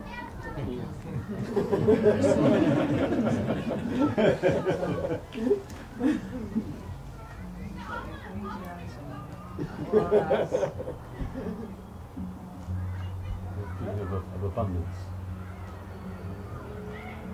Perhaps the people representing money should be on chairs. Yeah. So, don't speak to me. Speak to the constellation. I was actually speaking to you because perhaps they should be on chairs. Could Well, money there's no stand there? rules. Like so, if any of you want to play and move the constellation, Just the money. Take a little rest. I think they should sit on the floor. I don't mind, you tell me. No chairs. The money. On chairs. Never mind what they want. We're the ones that matter, so we'd like some chairs. Do you want money on chairs? Money on chairs. Money on chairs. Money makes the world go If you round. can see us or not, we're here. It really doesn't matter to us. Doesn't matter. I am neutral. Vulnerable.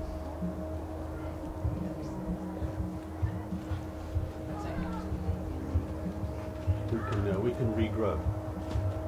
So who do you represent? At the front, they're just like the puppets. Who claim to be neutral. Am I not just a unit of exchange?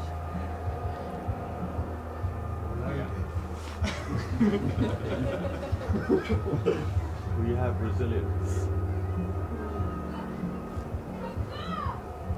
Who's the hierarchy?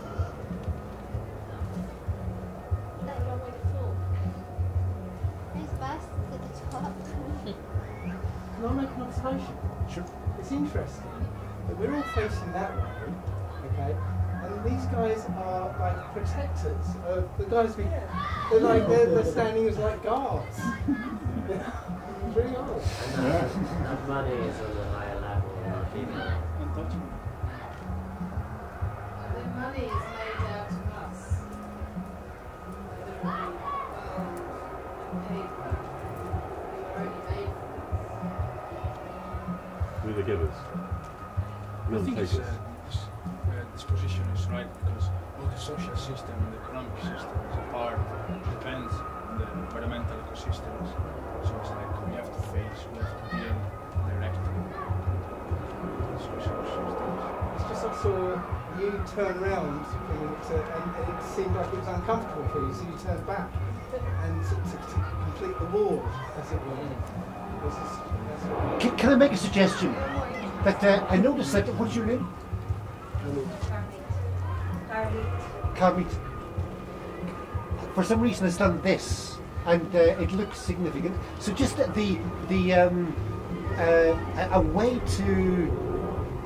I mean, the thinking mind is also welcome, but the real invitation here is to do something a little bit different. Is to intuit and have your body contributing wisdom as well. So you might choose to move, to try something different physically, just to maybe tune in with how this feels and to see, is there a physical response to how it feels that could bring more intelligence into the constellation. Or if we all just stand up, or if we all sit down, that might be a good idea. Standing up, mate. Which one should we do? Should we stand up or sit down? Stand up, yeah. I think we should form a Yeah, these around there. We're forced to stand up all equal, doesn't matter. Stand up. Maybe we need to turn around so you can look in the same direction. I want to say something about my physical. I don't know what they're up to anymore. Can you all sit down? I can't see you all. It's control. Form a circle facing each other. Yeah.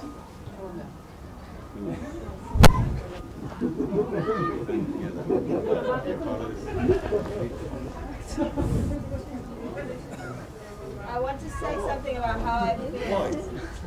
My body is really, it's almost shaking, but I'm trying to not let anyone see it because I feel like I must retain an outwardly very rigid stance. But inside I feel very uncertain, sort of fear maybe at least, I don't know, but I feel like I must not let it show. And to maintain that. Good insight. Funny, you're not bad. I'm just aware since we stood up, there's been a sort of sense of fragmentation in this whole part where it got really sort of quite close. There's a few of us sort of putting together here, but it's sort of solid, vulnerable. Join us, buddy. Come on.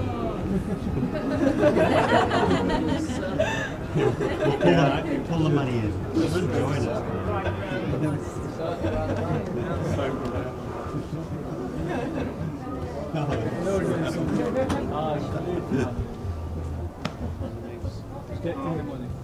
Bring her in. Come on, you can do it!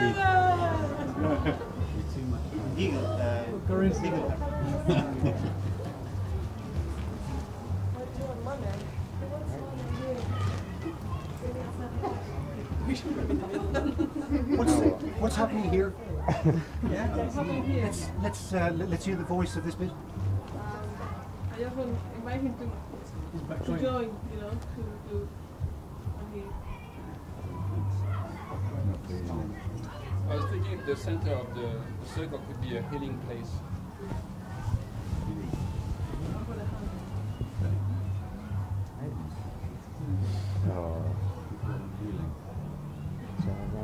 Any words associated with it? Medical? No.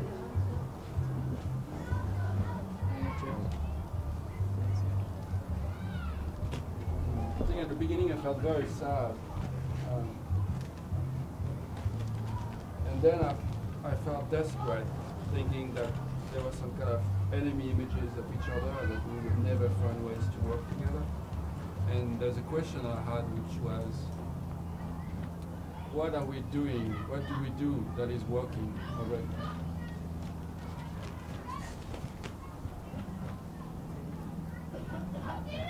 When I feel hope, I feel that, you know, there is hope there and that I have experienced that already. And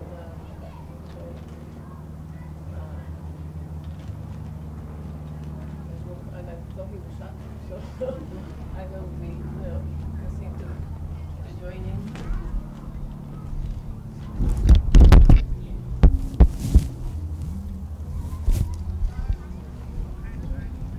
I think we should celebrate this round of applause for ourselves.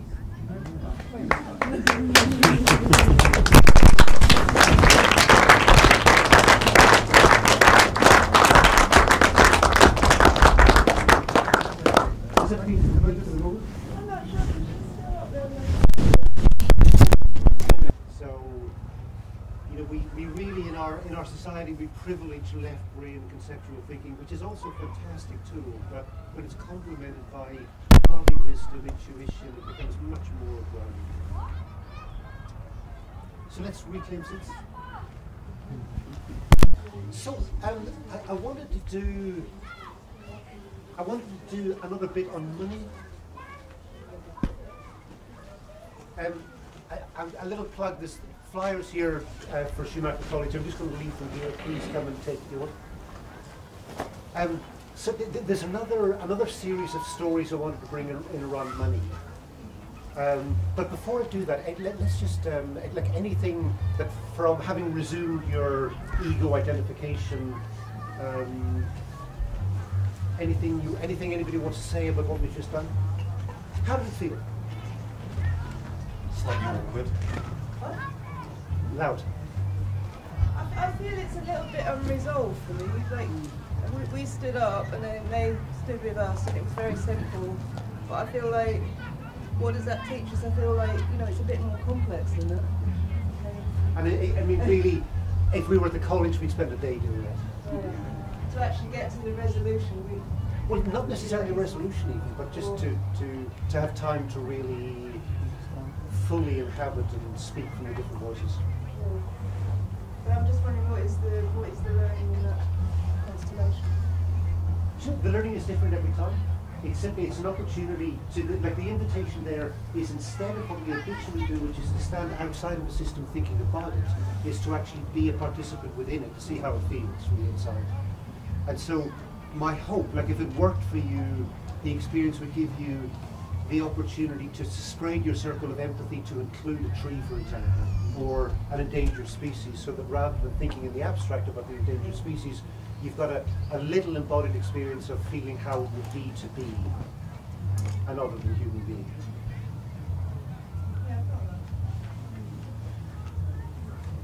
It was really interesting actually, because I ended up being in this position of being in the front line.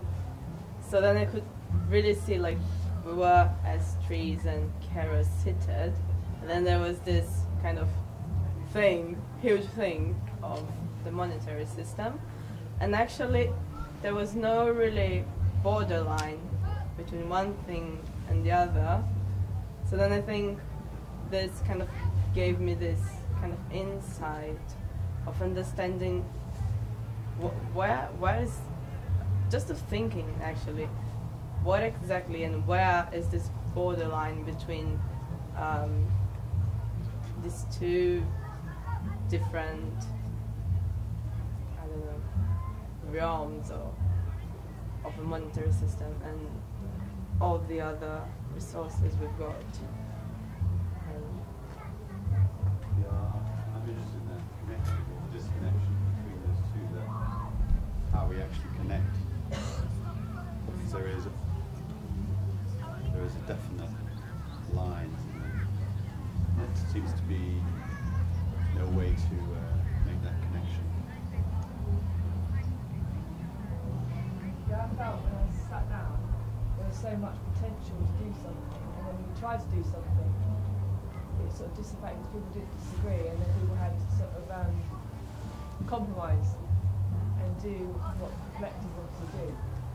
And I felt that quite a lot when I've been trying to do things, that you feel like you've got a lot of energy before you start doing something, and then you start doing something, and then it seems to just fragment and dissipate.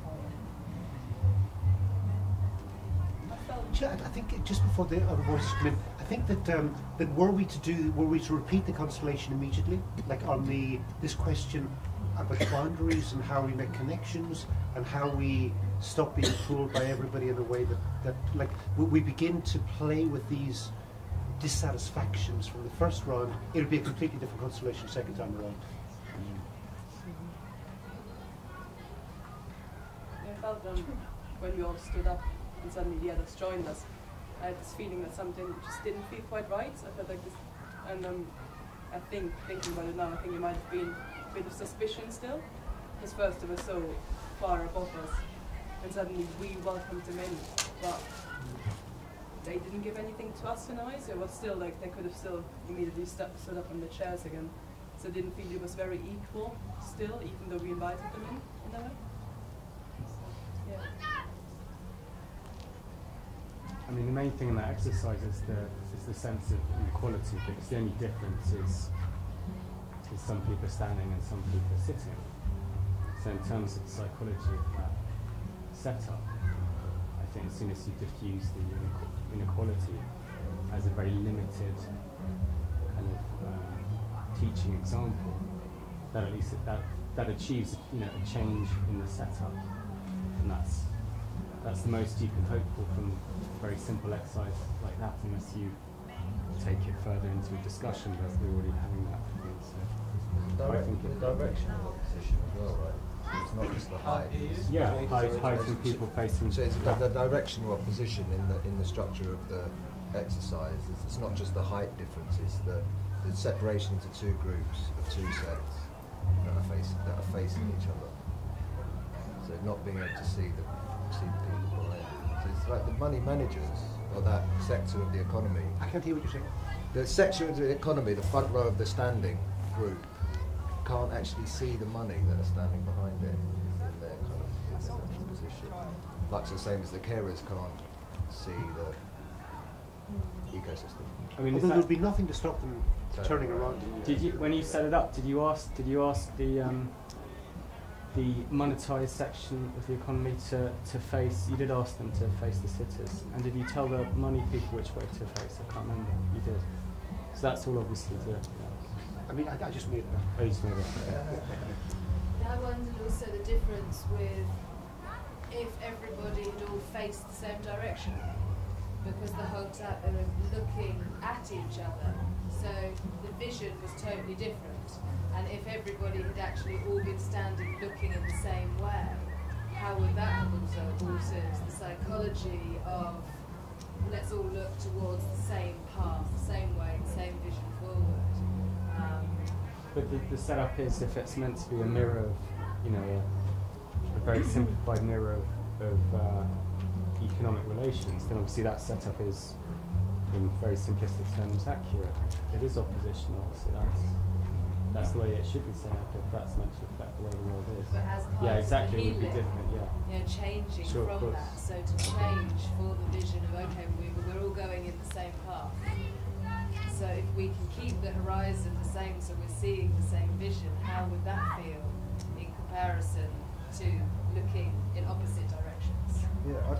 So we got them lining up 1, 2, 3, 4, and big voices so everybody can hear. Well, for me, there's a question I have, which is what did we do that helped us to really tap into the feeling the expense? I think your invitation was really to feel. So I'm questioning what did you do that helped you to feel, and what did you feel? For me, as I said, I felt really sad, and I'm not sure what I did that support me being in touch with what I felt, and I'm questioning. I didn't really understand who I was, whether I was money, which is just a unit of, it's a unit of exchange, isn't it? Or the person in control of it, or that part of our society that controls the money, which is very different. So I could be useful, or I could be. So I didn't really know what I was, so I spent a lot of time just trying to. I didn't really know what I was doing. So yeah, that's a good question. What came to mind, I read a book, I can't remember the name of it, which is a discussion between a man and a gorilla. Daniel Ishmael. Sorry? Daniel. Not Daniel. Ishmael? Ishmael. Yeah. And an intelligent gorilla. But the simplest story was the gorilla was part of what is, and man had distanced himself from what is in seeking to maintain a position above or separate from or controlling. And that is actually, that separation is heartbreak, because I think there's part of us that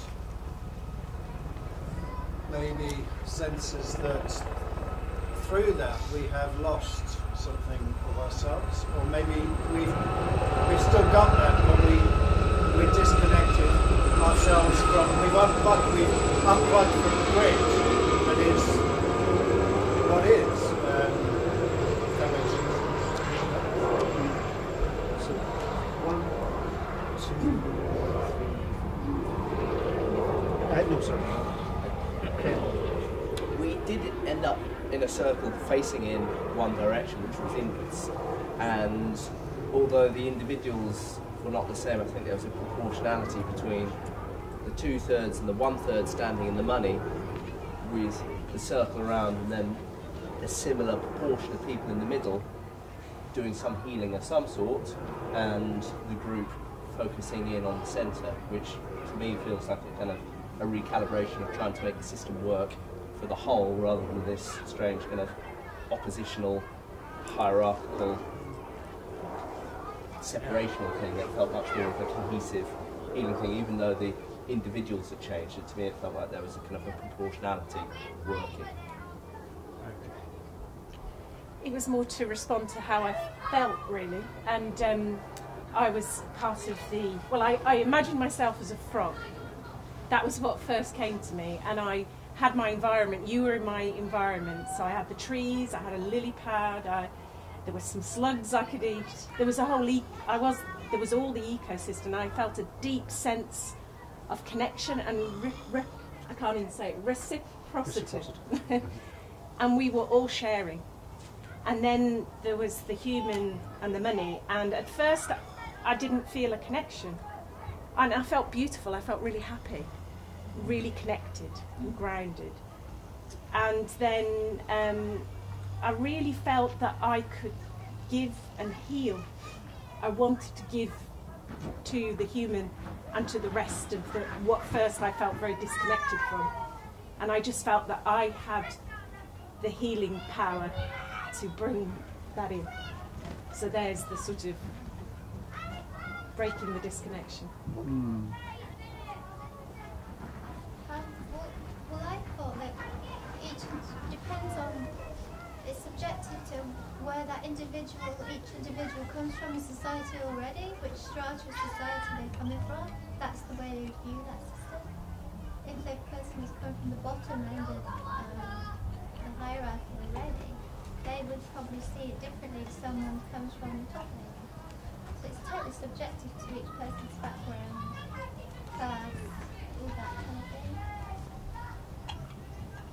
So it didn't actually mean very much to me, this play.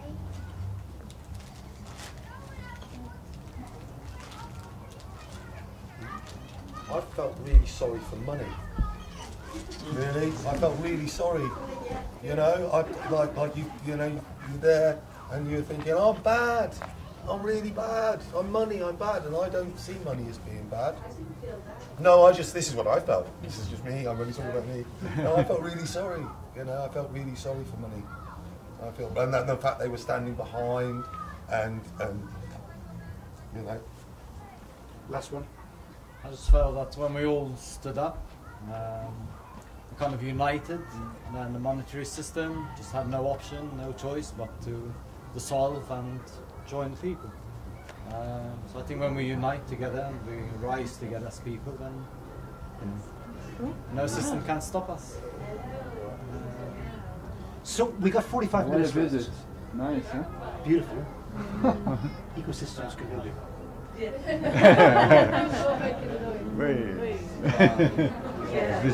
So we got 45 minutes left, and we can do. I can think of two things we can. There's actually three things we could do, and maybe more ideas from the floor. One is we could replay the constellation, given the intelligence that you've got from doing it once.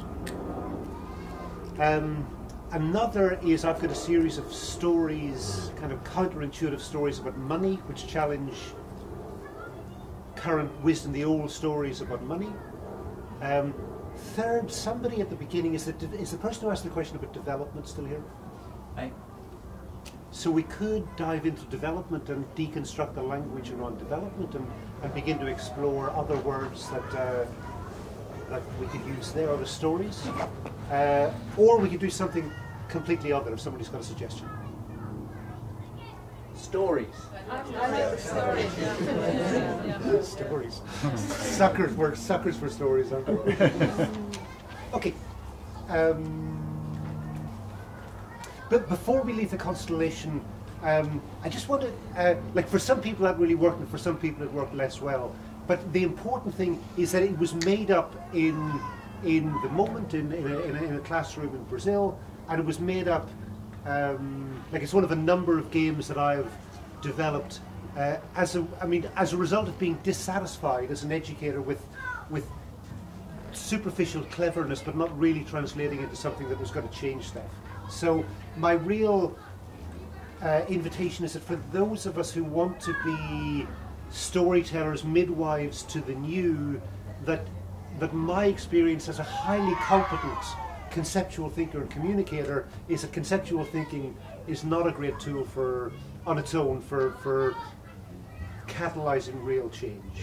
So to really be creative and inventive and encourage those you work with to co-create with you, like to walk into a classroom and go, I have no idea what happens next. How could we play with this physically in a way that would create a system that would enable us to be intuiting from within a system rather than thinking in the abstract from the outside. So just an invitation to join me as a co-creator of embodied games. I'm not sure I got that. You're not sure? You're not sure you understand? No. You're talking about doing storytelling, creating stories together? Well, it's more that the way I would have dealt with this 5 years ago is I would have given the information on ecosystem services and the value of ecosystem services and the value of unpaid work, and that would have been it. And so the students would have had all the data on the Chinese workers pollinating the crops by hand, but it would have been facts in a notebook. And I noticed from doing that actually sometimes they'd remember and sometimes they wouldn't, but fundamentally their values weren't shifting as a result. There was a lack of emotional engagement. And so I noticed that as soon as I started developing games where they could be participants within the system and were able to develop empathy for the characters within the system rather than thinking in the abstract from the outside, it became much more impactful. So you would like us to embody part of the story, basically? So just the invitation, particularly those who are involved in education, to not stop at transmitting the facts, but to then invite some more embodied engagement. General invitation, not that, but just in general. Not now. Not because we don't have time. We're going to do money. We're going to do we're going to do some stories of money. So for me, it's like I have an objection to go into telling stories. I'd like to say something. I want to question how we make a decision around what we want to do next, together next, because what I noticed is that some people said story and then some other people didn't speak up and maybe wanted something else. And so it seems that that's how we decide as a group here. And I'm wondering if we are all happy with that way of deciding. I'm not. Do you want to check it out? Here, check it out. Society generally, No, here, just here. yeah, but it happens like that as well, doesn't it? Yeah, I agree. I agree. Check it out, Remy. Check it out. Who shouts loudest? So, is there anyone who's not happy with going into story? Sorry? This is another aspect, so about the concept of development and deconstructing it, about etymology. I mean, my own feeling is that were this a workshop on decision-making process, that's where we go, but it's not. And I saw the overwhelming body language was story, and so it's not a workshop on decision-making process. And if it was, I'd love to be a part of it, but that's not what we're doing. And so you're saying that for now you prefer to okay, go to story? so but I mean, I prefer to respond to the needs of the group. Sure. So I prefer to respond to the needs of the group. I mean, I really acknowledge what you're saying. I'm glad you said it. But I'm going to ask again, who wants to, just those four options in order, repeat the constellation, body language. The second offer was stories around money. The third option was development. Can I vote for this two different things? Voting twice. Well, actually, the stories about money, touch, and development as well. And the fourth one was anything else that happens to be in the room. Okay, so like, given the fact that this is not a workshop and decision-making process, I'm going to suggest that the meeting the greatest needs of the greatest number suggests that we take the storytelling route.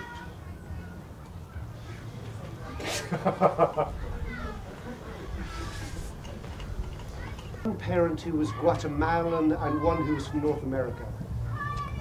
And from being an early adolescent, he started having dreams, really vivid dreams that he could almost touch and smell of this village in Central America. the dreams were repeating, and so vivid he could almost touch and smell them. And some years later, as a young man, he was traveling in Central America, and he came across the village. It was clearly the village in his dreams that had been repeating. And he walked into the village square, and an old man walked up to him and said, "What's taking you so long? I've been calling you for 5 years." Idiots! Da, da. He writes himself very much as a Don Juan Castaneda character, continually bumbling through lessons he learns the hard way. So this is a shaman of the village, and his books describe his process of being initiated to become a shaman in the village. And so in the process he tells a number of stories, as I say, which usually reflect very poorly on him, but that make the reader laugh. And one of the stories is that when it's his turn to oversee the process of the initiation of the young men. So what he does is he's an artist, so he goes back to North America, he does a lot of paintings, he goes back to North America, sells his paintings, comes back with the money required for the initiation ceremonies. But it's a long and expensive process, and after a while he runs out of money. And so he goes to the elders and says, "Look, I've run out of money, can you help me?" And the elders say, "Well, of course you've run out of money, how can you expect to fund this all on your own, crazy?" So they give him money. He sees through the process of initiation, goes back to North America to sell some more paintings so he can pay back the people he was taking the money from. So he comes back with the money. He begins to go into households to pay back and finds nobody at home, so he leaves money like under a jar with some writing describing what he has done, what the money is for, and eventually he comes to a house with a woman in it, and he explains he's paying back, and she starts screaming at him and chases him out of the house. And meanwhile she's joined by other people who have come back into the other houses to find his notes, who are furious with him and are chasing him down the street, shouting at him, and he doesn't understand their language. So he races into the house of the shaman and says, "You know, I fucked up again. What have I done this time?" And the shaman listens to their stories, and he looks back at Martin Prexel and he says, "Sad bastard, what are you doing?" You know, everybody in this community is so indebted to everybody else that nobody has any idea who owes who. And the people are furious with you because they're angry at you trying to buy your sad loneliness by paying back your debts. Wow. So that's story number one. Story number two is also a true story. Early 1929, the United States is the most advanced technologically, the country in the world that is most advanced technologically. It's got, outside of the Dust Bowl, it's got incomparable natural resources, it's got the most skilled workforce, the nascent industrial power to come. Early 1929. 18 months later, late 1930, people are starving. In the same towns that people are starving, farmers are pouring milk down the drains because nobody can afford to buy the milk. Half the population of the South is in Steinbeck territory, Grapes of Wrath territory. You know, what's happened? Nothing has changed in the external world. The only thing that's changed is that the counting system encoded in the money has stopped working. Other than that, no difference materially. You've brought down an alien to look at the United States in early 1929 and late 1930. No difference, except that the counting system has stopped, and so people are starving while farmers are pouring milk down the drain. Story number three. A German tourist drives into a small town in Spain that is undergoing deep recession, or Portugal. German tourist drives into a small town in Portugal that is undergoing deep recession. He drives in, and in the village everybody is in debt, the economy has completely stopped working.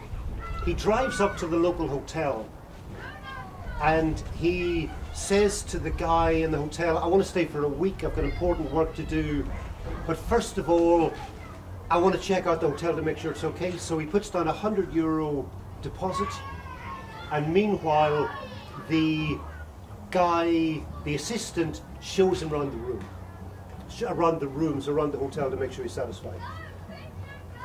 The hotel keeper has run up a tab of about €100 with the local farmer for food that he hasn't been able to pay. So he races off with €100 to pay the local farmer.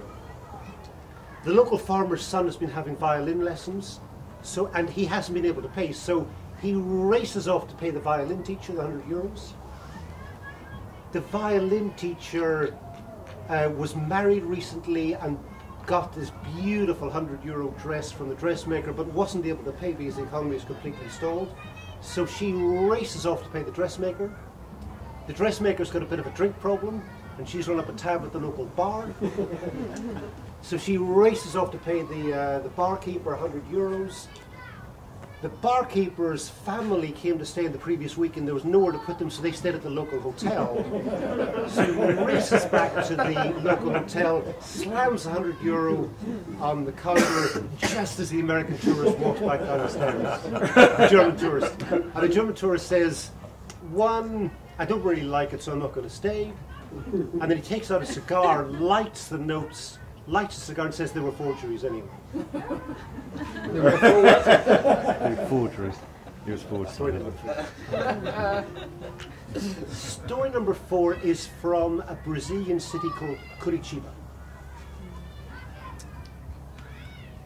where one of the poorer parts of Brazil, now it's one of the richer parts of Brazil, but one of the poorer parts of Brazil when the story starts. The municipality has no money, but there are serious cholera outbreaks in the favelas. The way Brazilian cities are designed is on the outskirts you've got the favelas where the very poor people live, and they need transport to get to the city centre where they act as cooks and babysitters and the carers for mainstream Brazilian society. Brazil is a country where Switzerland and Swaziland sit next to each other. So the city is going, and so there are cholera outbreaks because the favelas are so steep that the garbage trucks can't get up into the favelas. And so it means that just piles of rubbish are accumulating.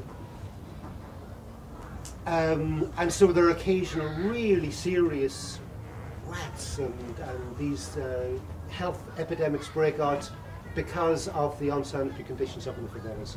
And the city's got no money to do anything about it. But it does have a good transport system, the best transport system in Latin America, the light rail system. So what it does is it pays the people in the favelas to gather rubbish and bring the rubbish down to the bottom of the hill, and it pays them in tickets to the bus and tram system to enable them to get into their work. The rubbish comes down the hill where local people from the favelas begin to create businesses to separate the waste.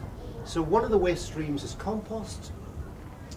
So they set up community gardens. They grow food. Another problem in the favelas is lack of access to good quality food. So the people start being paid in bus tickets and food grown by the people living in the favelas in return for bringing the garbage down to the flat places where the trucks can come. The kids start collecting because another enterprise has started that is taking used toys and then making new toys, and the kids are paid with toys to bring the stuff down the mountainside.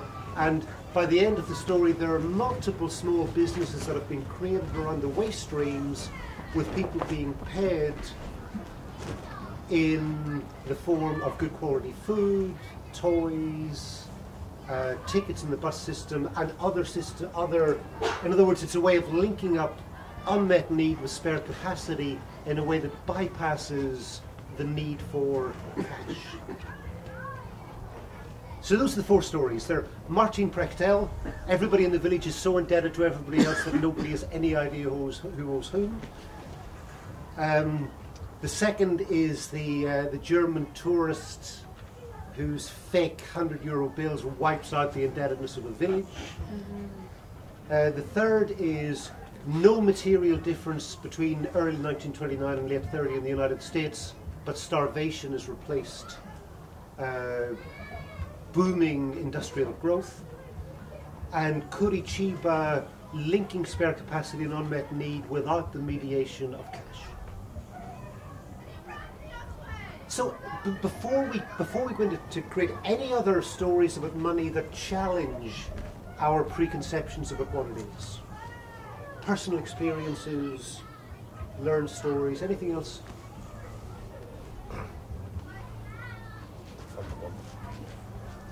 Yeah, absolutely. Once upon a time, start a story with once upon a time. Once upon a time, money was precious metals. Supposedly a bit of silver, a bit of gold. Obviously, precious metals are precious, they're scarce. If you want to make lots and lots of different, everyone having little coins, it's a very difficult thing. And back before the Enlightenment, before bits of paper that we call money, all money was coins. But coins weren't used very much in small communities, in rural communities in this country. But the concept was there. If somebody wanted some milk, go to the guy with the cow, get some milk. Don't know how much that milk would be, a shilling's worth. Write it on a slate, or on a tally. And then somebody would go to someone else and say, I need my roof fixed. Okay, fix your roof. Write it on a slate, write it on a tally. 10 shillings for a roof, 1 shilling for some milk, 5 shillings for a slaughtered pig. Many big things. We can all see how this network of mutual credit could work on the slates, on the tallies. Money is still there, but it's not cash, it's not numbers in a computer, it's not little bits of paper with I promise to pay the bearer on demand of.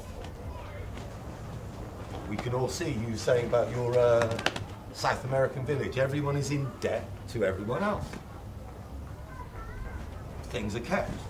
And okay, you can imagine that every now and again somebody, would get a little bit out of kilter. Somebody would be taking more than maybe they were giving. Or the feeling would be there. And people would get round, they'd have a reckoning. And this guy owes this guy. But this guy owes this guy too, and this guy owes that guy. So we can wipe that out. That can be seen too. That debt wipes out that debt, okay. And then that debt. Oh right, that debt can wipe out that debt. Everyone gets round. And eventually the slates are slowly wiped clean. Good. We've got the story. Is that it? Is there anything new or is that it? And at the end, somebody's roof gets fixed, somebody gives somebody a pig, and everything's fine again. Good. Okay. Great. Thank you. So, so what do we do next? We can talk about this. We can begin to try to deconstruct what we're actually talking about with money, or we can. Let me just finish this. Or we can try to play with it in a constellation form. So, self-organising space. I'm not going to set the agenda. You were going to say? I just wanted to drop a story into that little section there. But it needs to be loud enough so everybody can hear. Yeah, sure.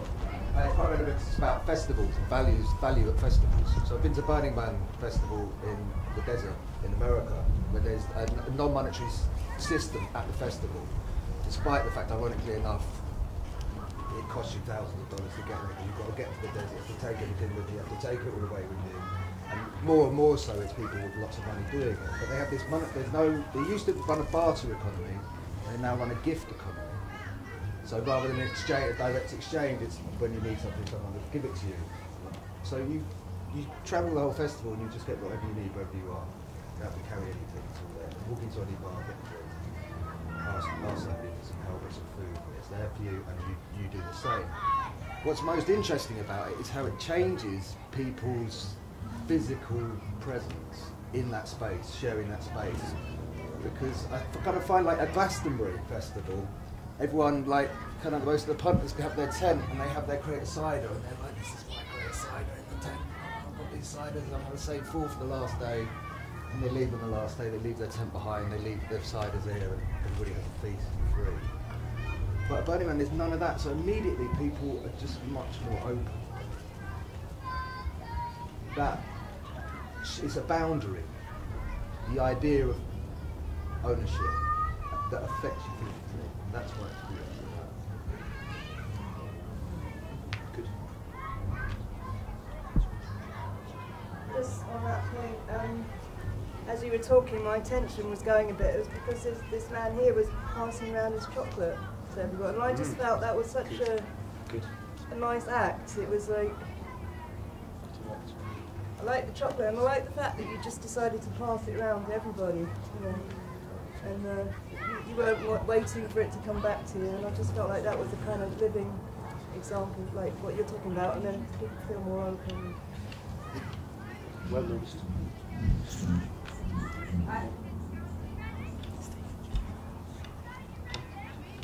It's a very short experience I had yesterday after gift economy talk. I was walking, there was a little boy walking with a bowl of melon, and he said, "Would you like a melon?" And I said, "Yes." I felt how my heart, yes. And he said, "It'll be £1 for 2 slices, or 50 for 1." And I felt, it was just that, I just noticed that I had the £1 on me, I could have given it was no problem, but it was this sense of,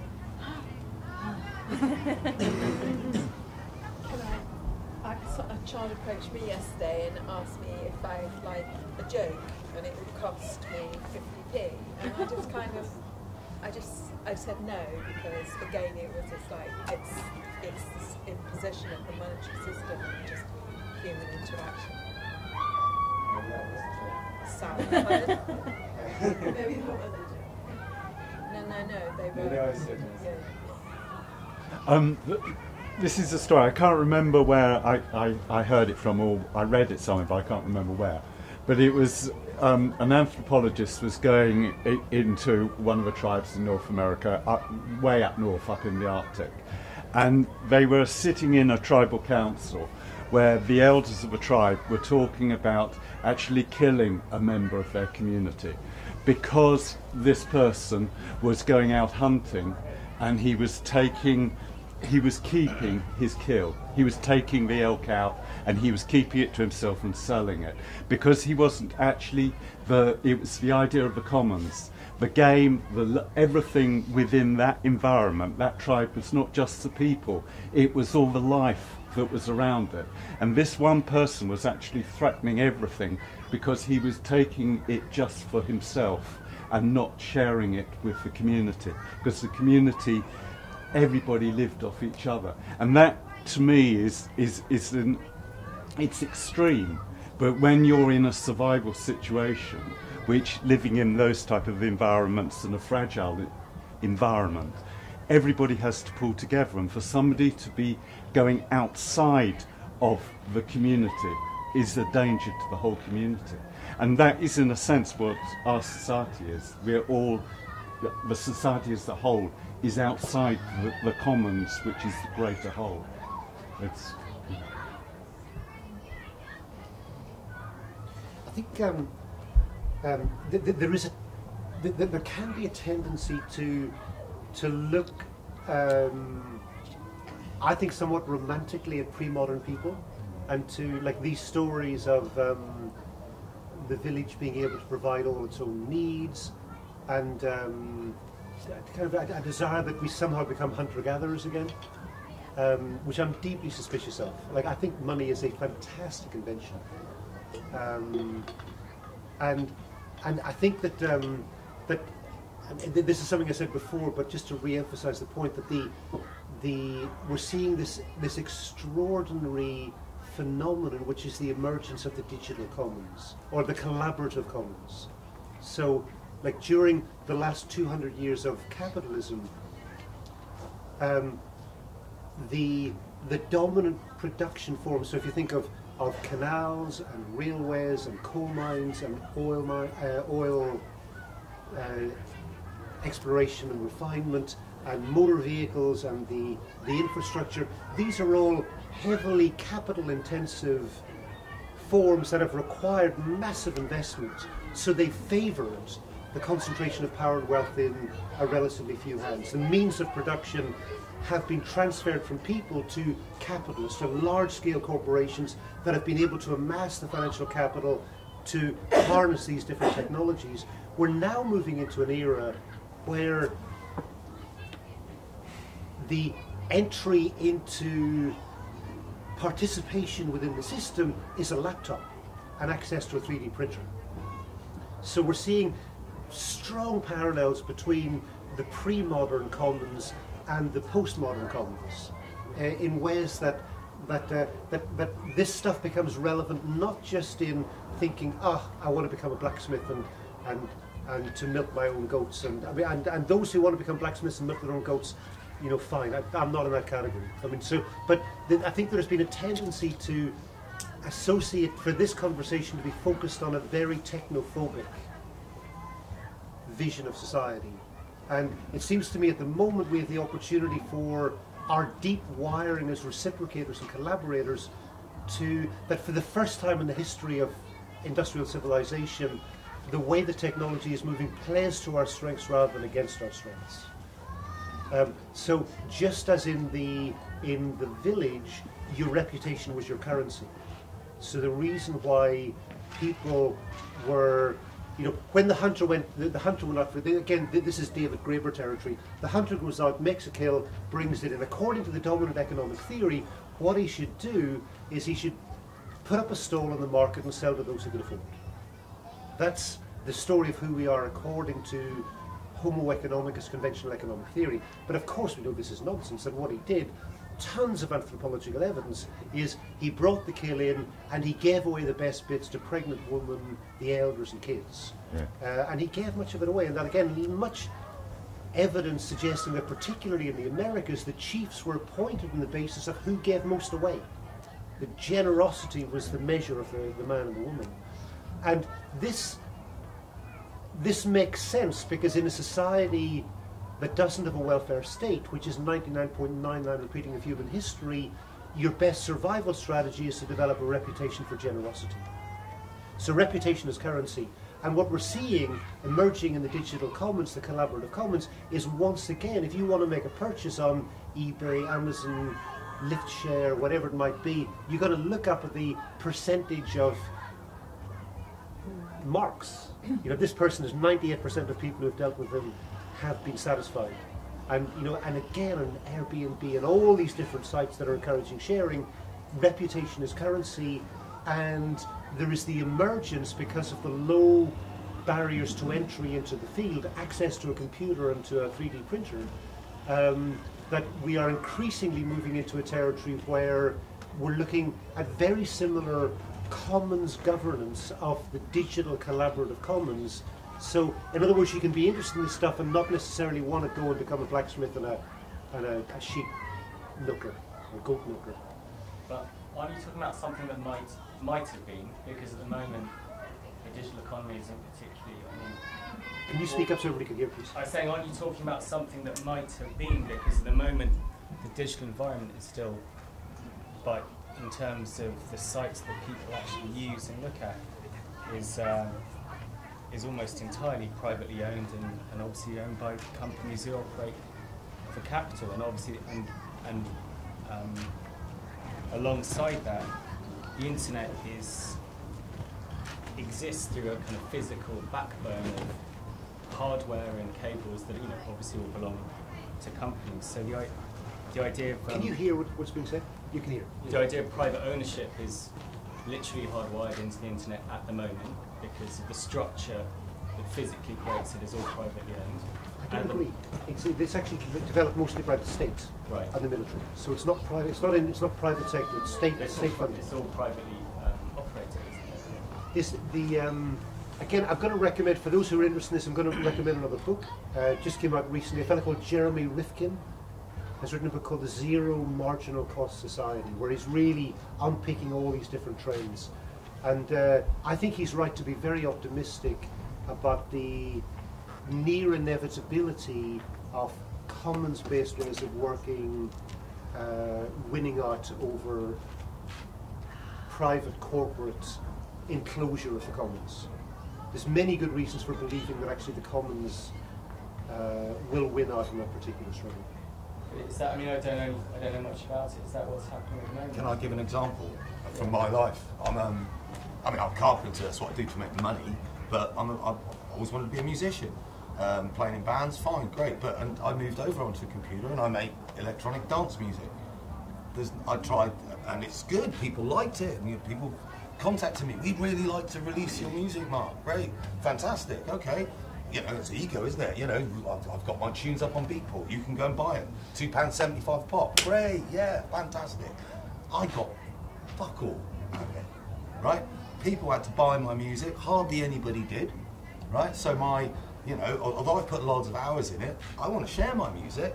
What I like is being up there in front of 500 people. They're all having a good time. I drop one of my tunes and feel really good about that because I've put this effort in. So I've gone, no, I can't be bothered with this. You know, nobody.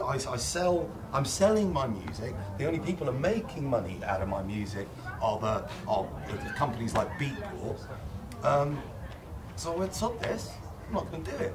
I'm going to release all my stuff for free on a website called Ectoplasm, which is, you know, sort of psychedelic music for free. Now, all of us, I've yet to do this. A friend of mine has though, and you know, 25,000 people have downloaded his music, and people are contacting him, going, "You want to come to Portugal? Want to come to Hungary? Play this festival? You know, this beautiful festival where." For nothing. Now he's getting much more payment for giving his stuff away for free than I've ever done for actually selling my work, right? And I'm pretty sure when I give my music away for free and people have a chance to download it, then they can like it if they want or they're not or not. But at least my sort of payment, if you like, is the fact that other people get to enjoy and hopefully reciprocate to me an opportunity to go and perform. Because at the end of the day, that's why I want to be a musician. Because performing is, you can't pay for it.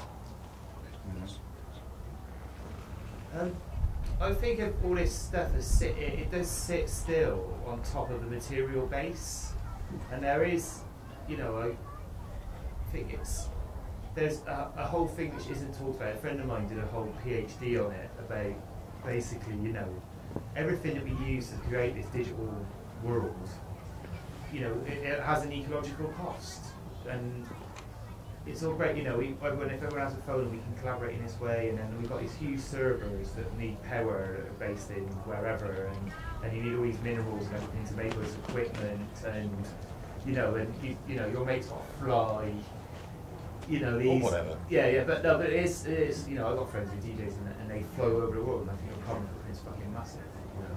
But there's this whole material basis still to our society which needs to be addressed, I think. So and inequality, sorry, in access to, not everyone has access, a lot of people don't have access to this digital world, do they? I mean, we forget, I think we do, but lots of people don't. So we just have a few minutes left, and I want to bring us back that the workshop is not on decision-making technique, it's not on the digital commons, the workshop is on the power of narrative. So I just want to bring us back to the four things I said right at the beginning that it seems to me are imperative in terms of using narrative as a tool for helping to midwife the new that wants to happen. So the first point being that we live within stories that condition how we see and interpret the world. Those stories tend to trail behind the reality, particularly in moments of exponential change such as we have at the moment. They tend to, would you say that again? The stories tend to lag behind the reality, so reality moves and the stories get stuck. And so I threw in this metaphor of the story of a tiger in a zoo in Moscow that was kept in a 10 metre by 10 metre cage. And at a certain point they lifted the cage, but the tiger never left the 10 by 10. And this is what language and stories does. It keeps us thinking and seeing the possibilities defined by stories that maybe once were relevant, but that have stopped being so, particularly in periods of rapid societal shifts such as we're living at the moment. The third B is that consciously engaging with story, like really interrogating language and being suspicious of the terms and the stories, and really asking, are they truly reflecting my phenomenal experience of the world, and trying to become storytellers and like inventors of language for the new lived reality is really liberating. It's a really important part of the journey. And finally, that there are limits to how far we can go in this journey by purely thinking. We need to actually be inhabiting and creating spaces in which the new stories can be a lived experience rather than just something we think about.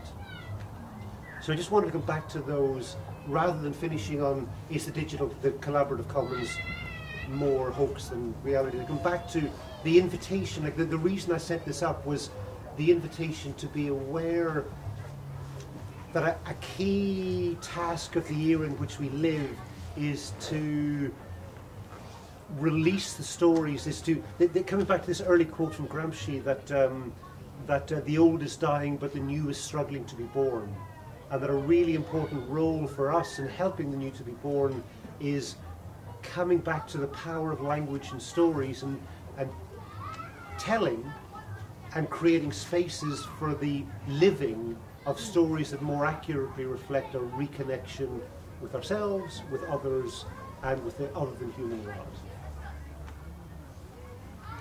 Do you have anything to say about that idea? I think it's a book that there's only 7 stories that can be told. There's only 7 stories. It's a lovely idea. This idea, there's only really, is it 7? Yeah, there's only 7 stories that have lots of. Do you know what I'm going to do is I'm going to finish the workshop on, like, having just said that, I've done the reminder of because I'm very happy to stay on and have a conversation with those who want to have a conversation about anything else. But rather than going down another rabbit hole and finishing there, I'm just going to before maybe we can have a one-to-one over lunch on this one. But like on this, the core theme, like the reason for offering this workshop, but the power of story and our real responsibility in these generations to help us through the old, dead, mechanical, reductionist stories of separation and reconnecting into stories to do with interdependence. This is our work. I mean, I think it's among the most important tasks. I think, for example, it's really, really powerful that you've changed the way you're sitting. I've just been doing shifts. I would love to have been here the whole time, but it's really powerful that you've moved from a place where for the last 2 days any speaker has been sitting there has been really suffering, and people have been suffering, but you've changed the place, and that could have been a story, so that it's more comfortable, it's more of a storytelling, a circle that everybody can be heard. It's so beautiful. We don't have to live with people in the front and the passive audience, and it's different. The feel immediately is different. So thank you. Whosoever. It's an intentional conscious design. Great, so thanks. It's been a lot of help. Thank you.